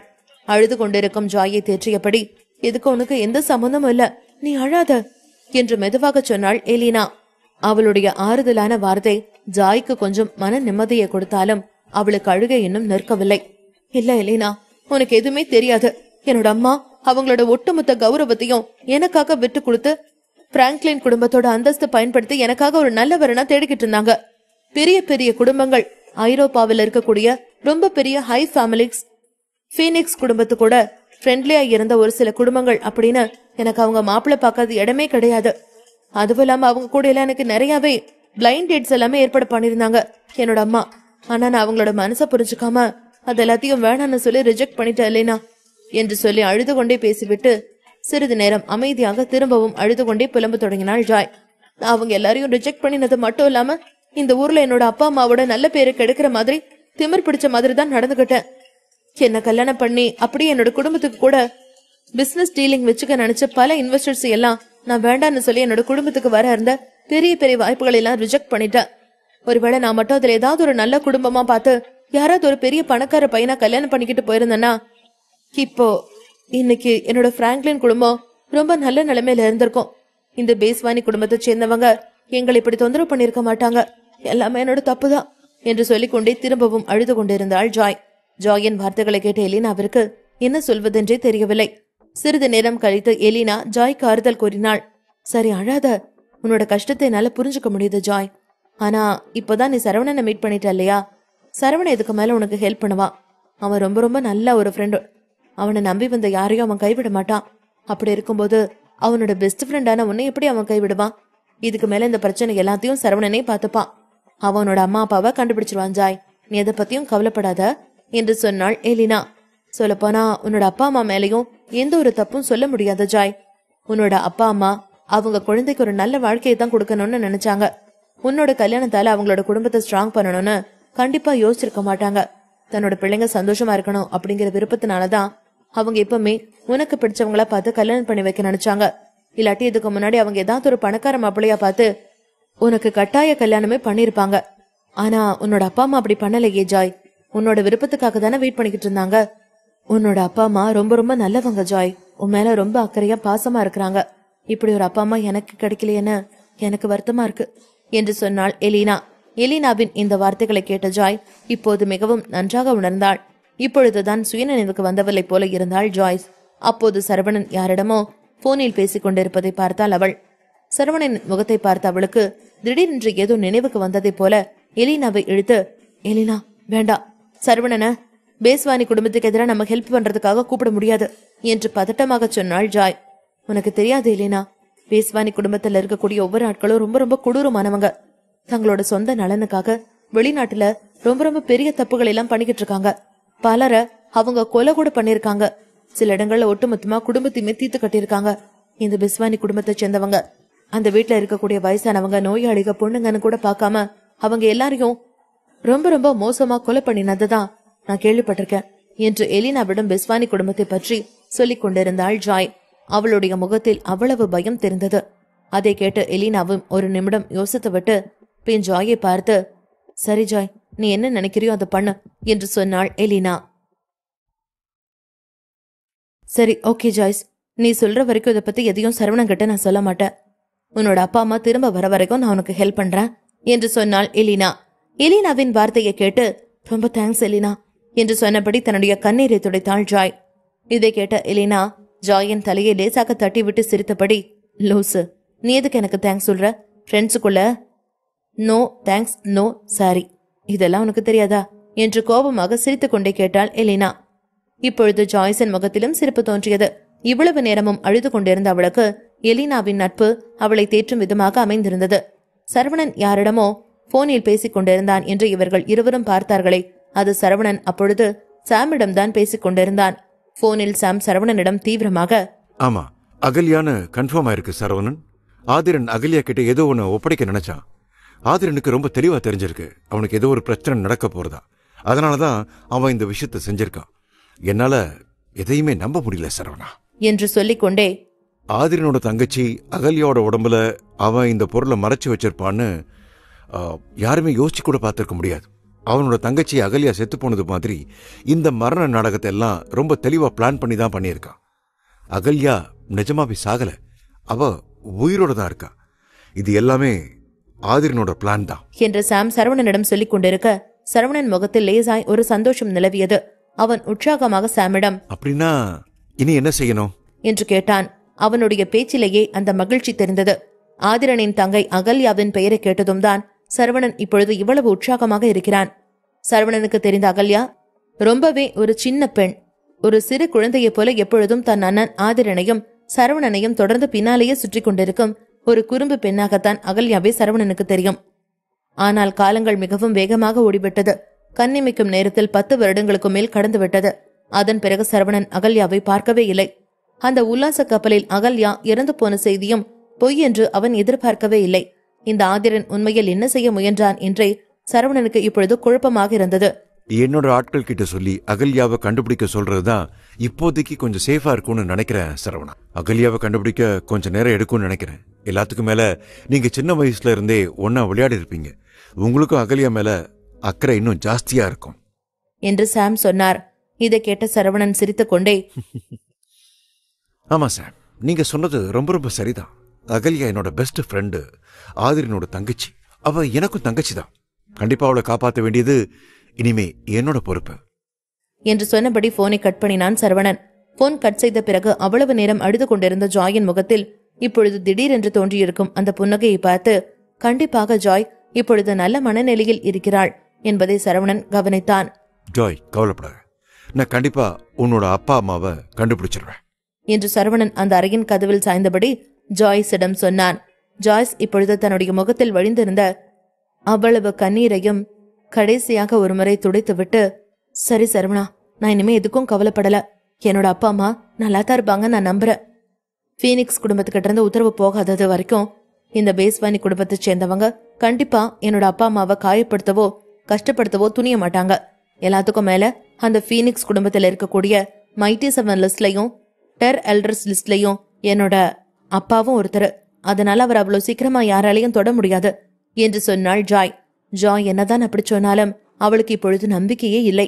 அவள் சரவணனுக்காக தான் இப்பொழுது தன்னைத்தானே தேற்றிக் கொண்டவளாக தைரியமாக பேசினாள். பேஸ்வானி குடும்பம் ஜாயின் அப்பா அம்மாவை கொல்லாமல் இருந்தாலும் அவர்கள் தங்களுடைய கையில் பல பல மோசமான வேலைகளை வைத்திருந்தார்கள். அசிங்கமான தந்திரங்கள் செய்வதில் அவர்களை எதிர்த்து யாராலையுமே ஜெயிக்க முடியாது. அந்த அளவிற்கு மோசமானவர்கள் இந்த பேஸ்வானி குடும்பத்தைச் சேர்ந்தவர்கள்.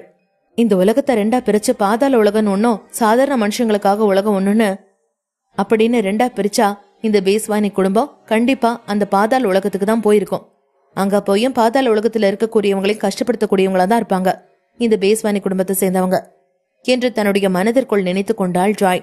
பின்பு தன்னைத்தானே தேற்றிக் கொண்டவளை போல, நான் அந்த பேஸ்வானி குடும்பம் நினைக்கிற அளவுக்கு ரொம்பவே வீக் ஆனவில்லை என்று தைரியமாக நிமிர்ந்தபடி சொன்னாள் ஜாய்.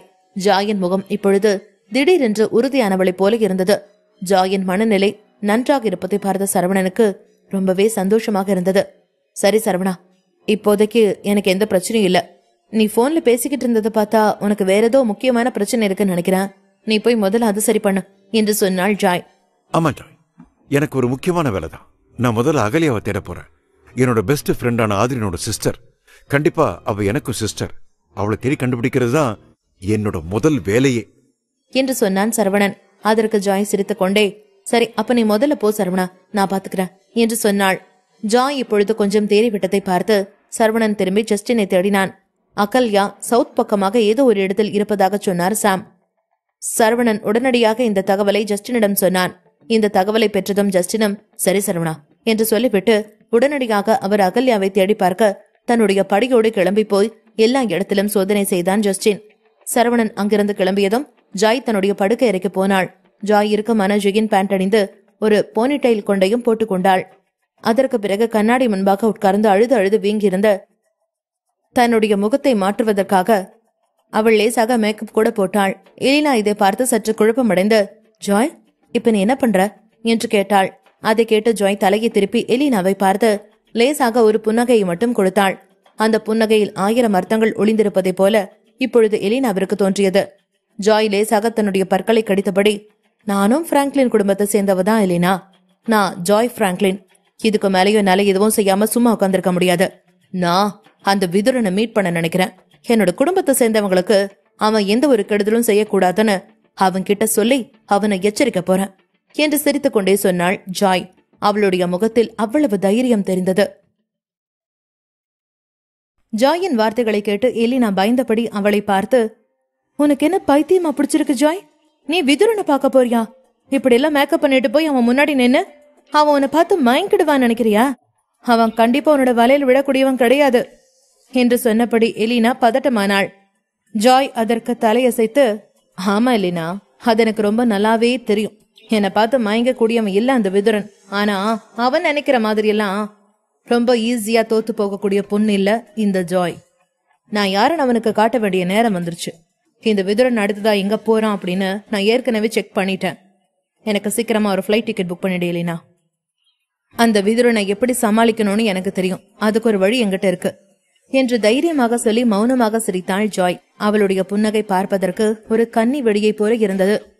என்னதான் ஜாய் மிக மிக தைரியமானவளாக தன்னை காட்டிக்கொண்டாலும் அவளை இப்படி அங்கு போவதற்கு எலினாவால் அனுமதிக்க முடியாது. சரவணன் இப்பொழுது அருகில் இல்லாததால் அவனுடைய அனுமதி இல்லாமல் ஜாயை அவளுடைய விருப்பத்திற்கு எங்கும் அனுப்ப முடியாது என்று நினைத்தாள் எலினா. அதனால் அவள் ஜாயிடம், இல்ல ஜாய், என்னால நிஜமா உன்னை இங்கிருந்து போக விட முடியாது என்று சொன்னாள். அதை கேட்ட ஜாயோ கோபமாக அவளை பார்த்து, பிராங்க்லின் குடும்பத்தோட ஹெல்ப்பால மட்டும்தான் நான் ஜோஸ்டோனோட வாரிசான சரவணனுக்கு அசிஸ்டண்டா ஆனேன்னு நீங்க நினைக்கிறீங்களா என்று கோபமாக கேட்டாள் ஜாய். எலினா உடனே தலையை இல்லை என்பது போல் அசைத்தபடி, நிச்சயமா இல்ல ஜாய், நான் உன்னை முழுசா நம்புறேன். ஜாய், உன்னோட டேலண்ட் எனக்கு ரொம்ப நல்லாவே தெரியும்.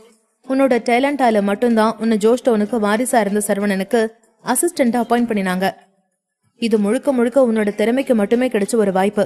கண்டிப்பா இதுக்கு உன்னோட குடும்பத்துக்கும் எந்த சம்பந்தம் இல்லைன்னு எனக்கு ரொம்ப நல்லாவே தெரியும் ஜாய் என்று ஜாய் கோபப்படாமல் இருப்பதற்காக சொன்னாள் எலினா.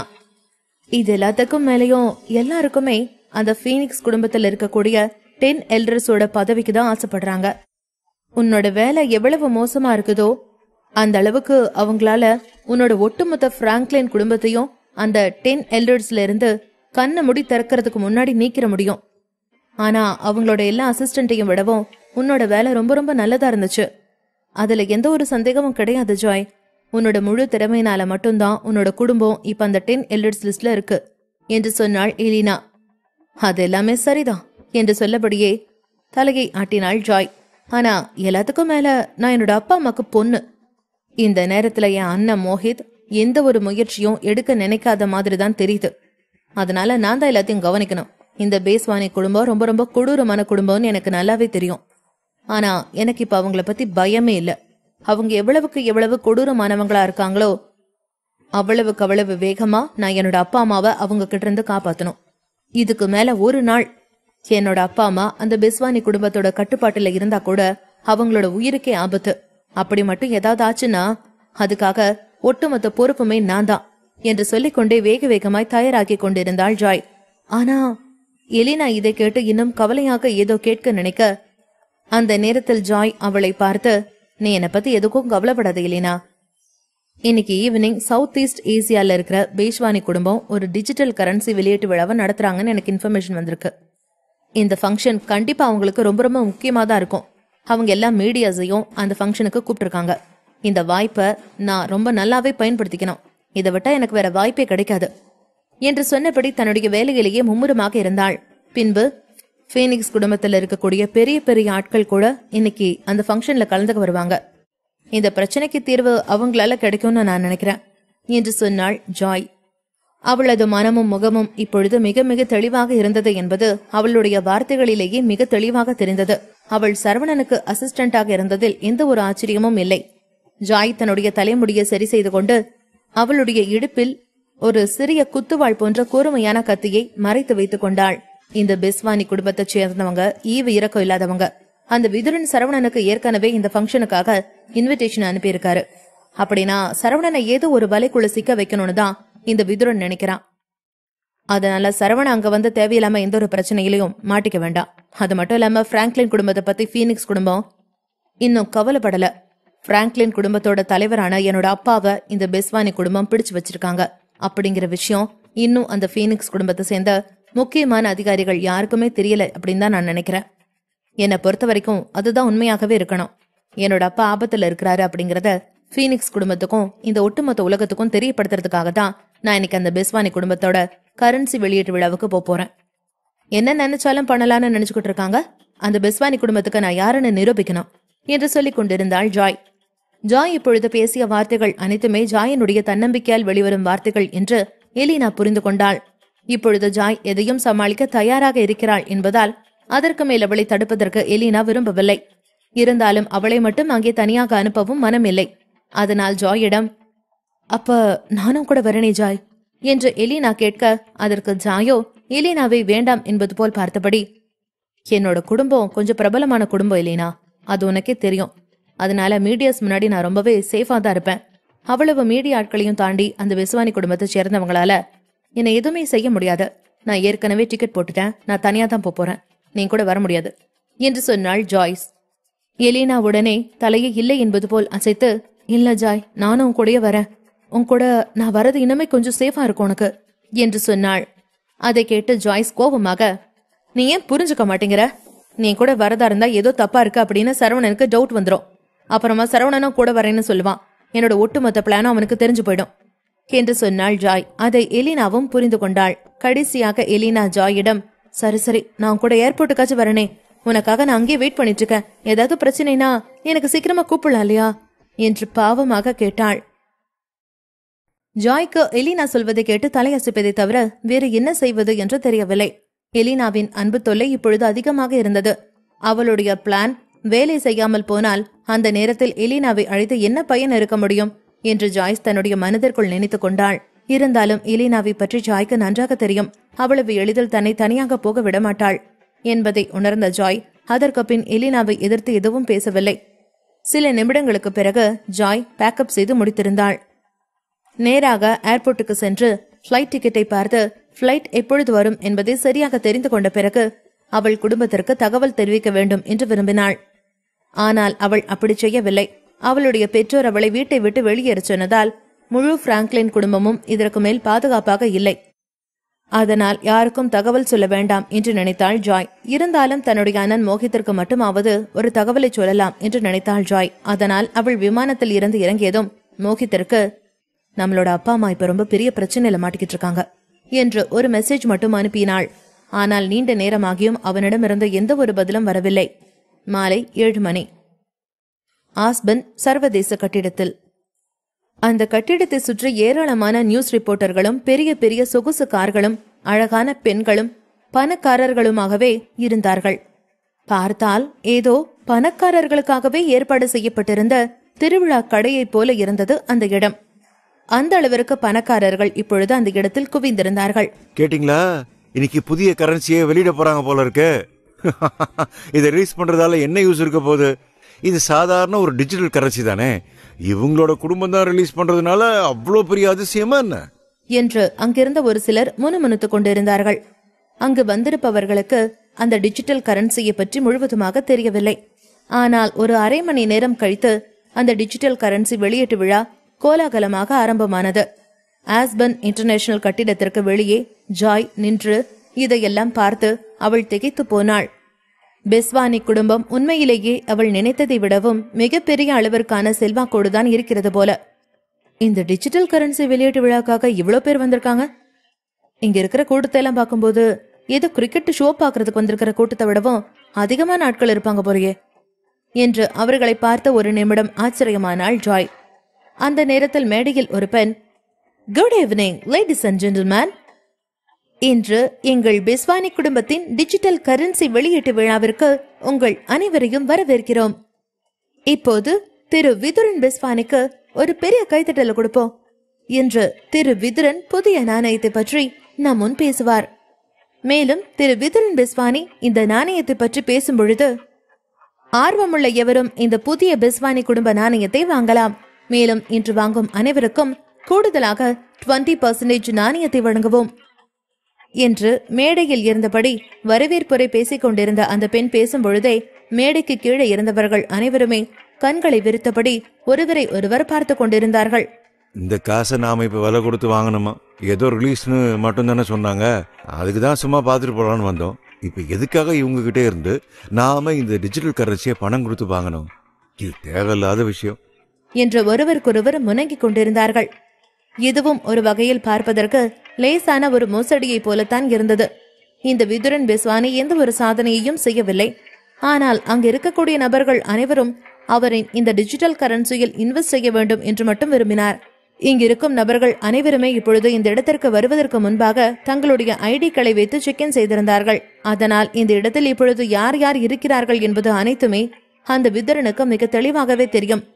இந்த நேரத்தில் இங்கு அவர்கள் முதலீடு செய்யவில்லை என்றால் அவர்கள் நேரடியாக அந்த பெஸ்வானி குடும்பத்தை காயப்படுத்துபவர்களுக்கு சமமாக கருதப்படுவார்கள்.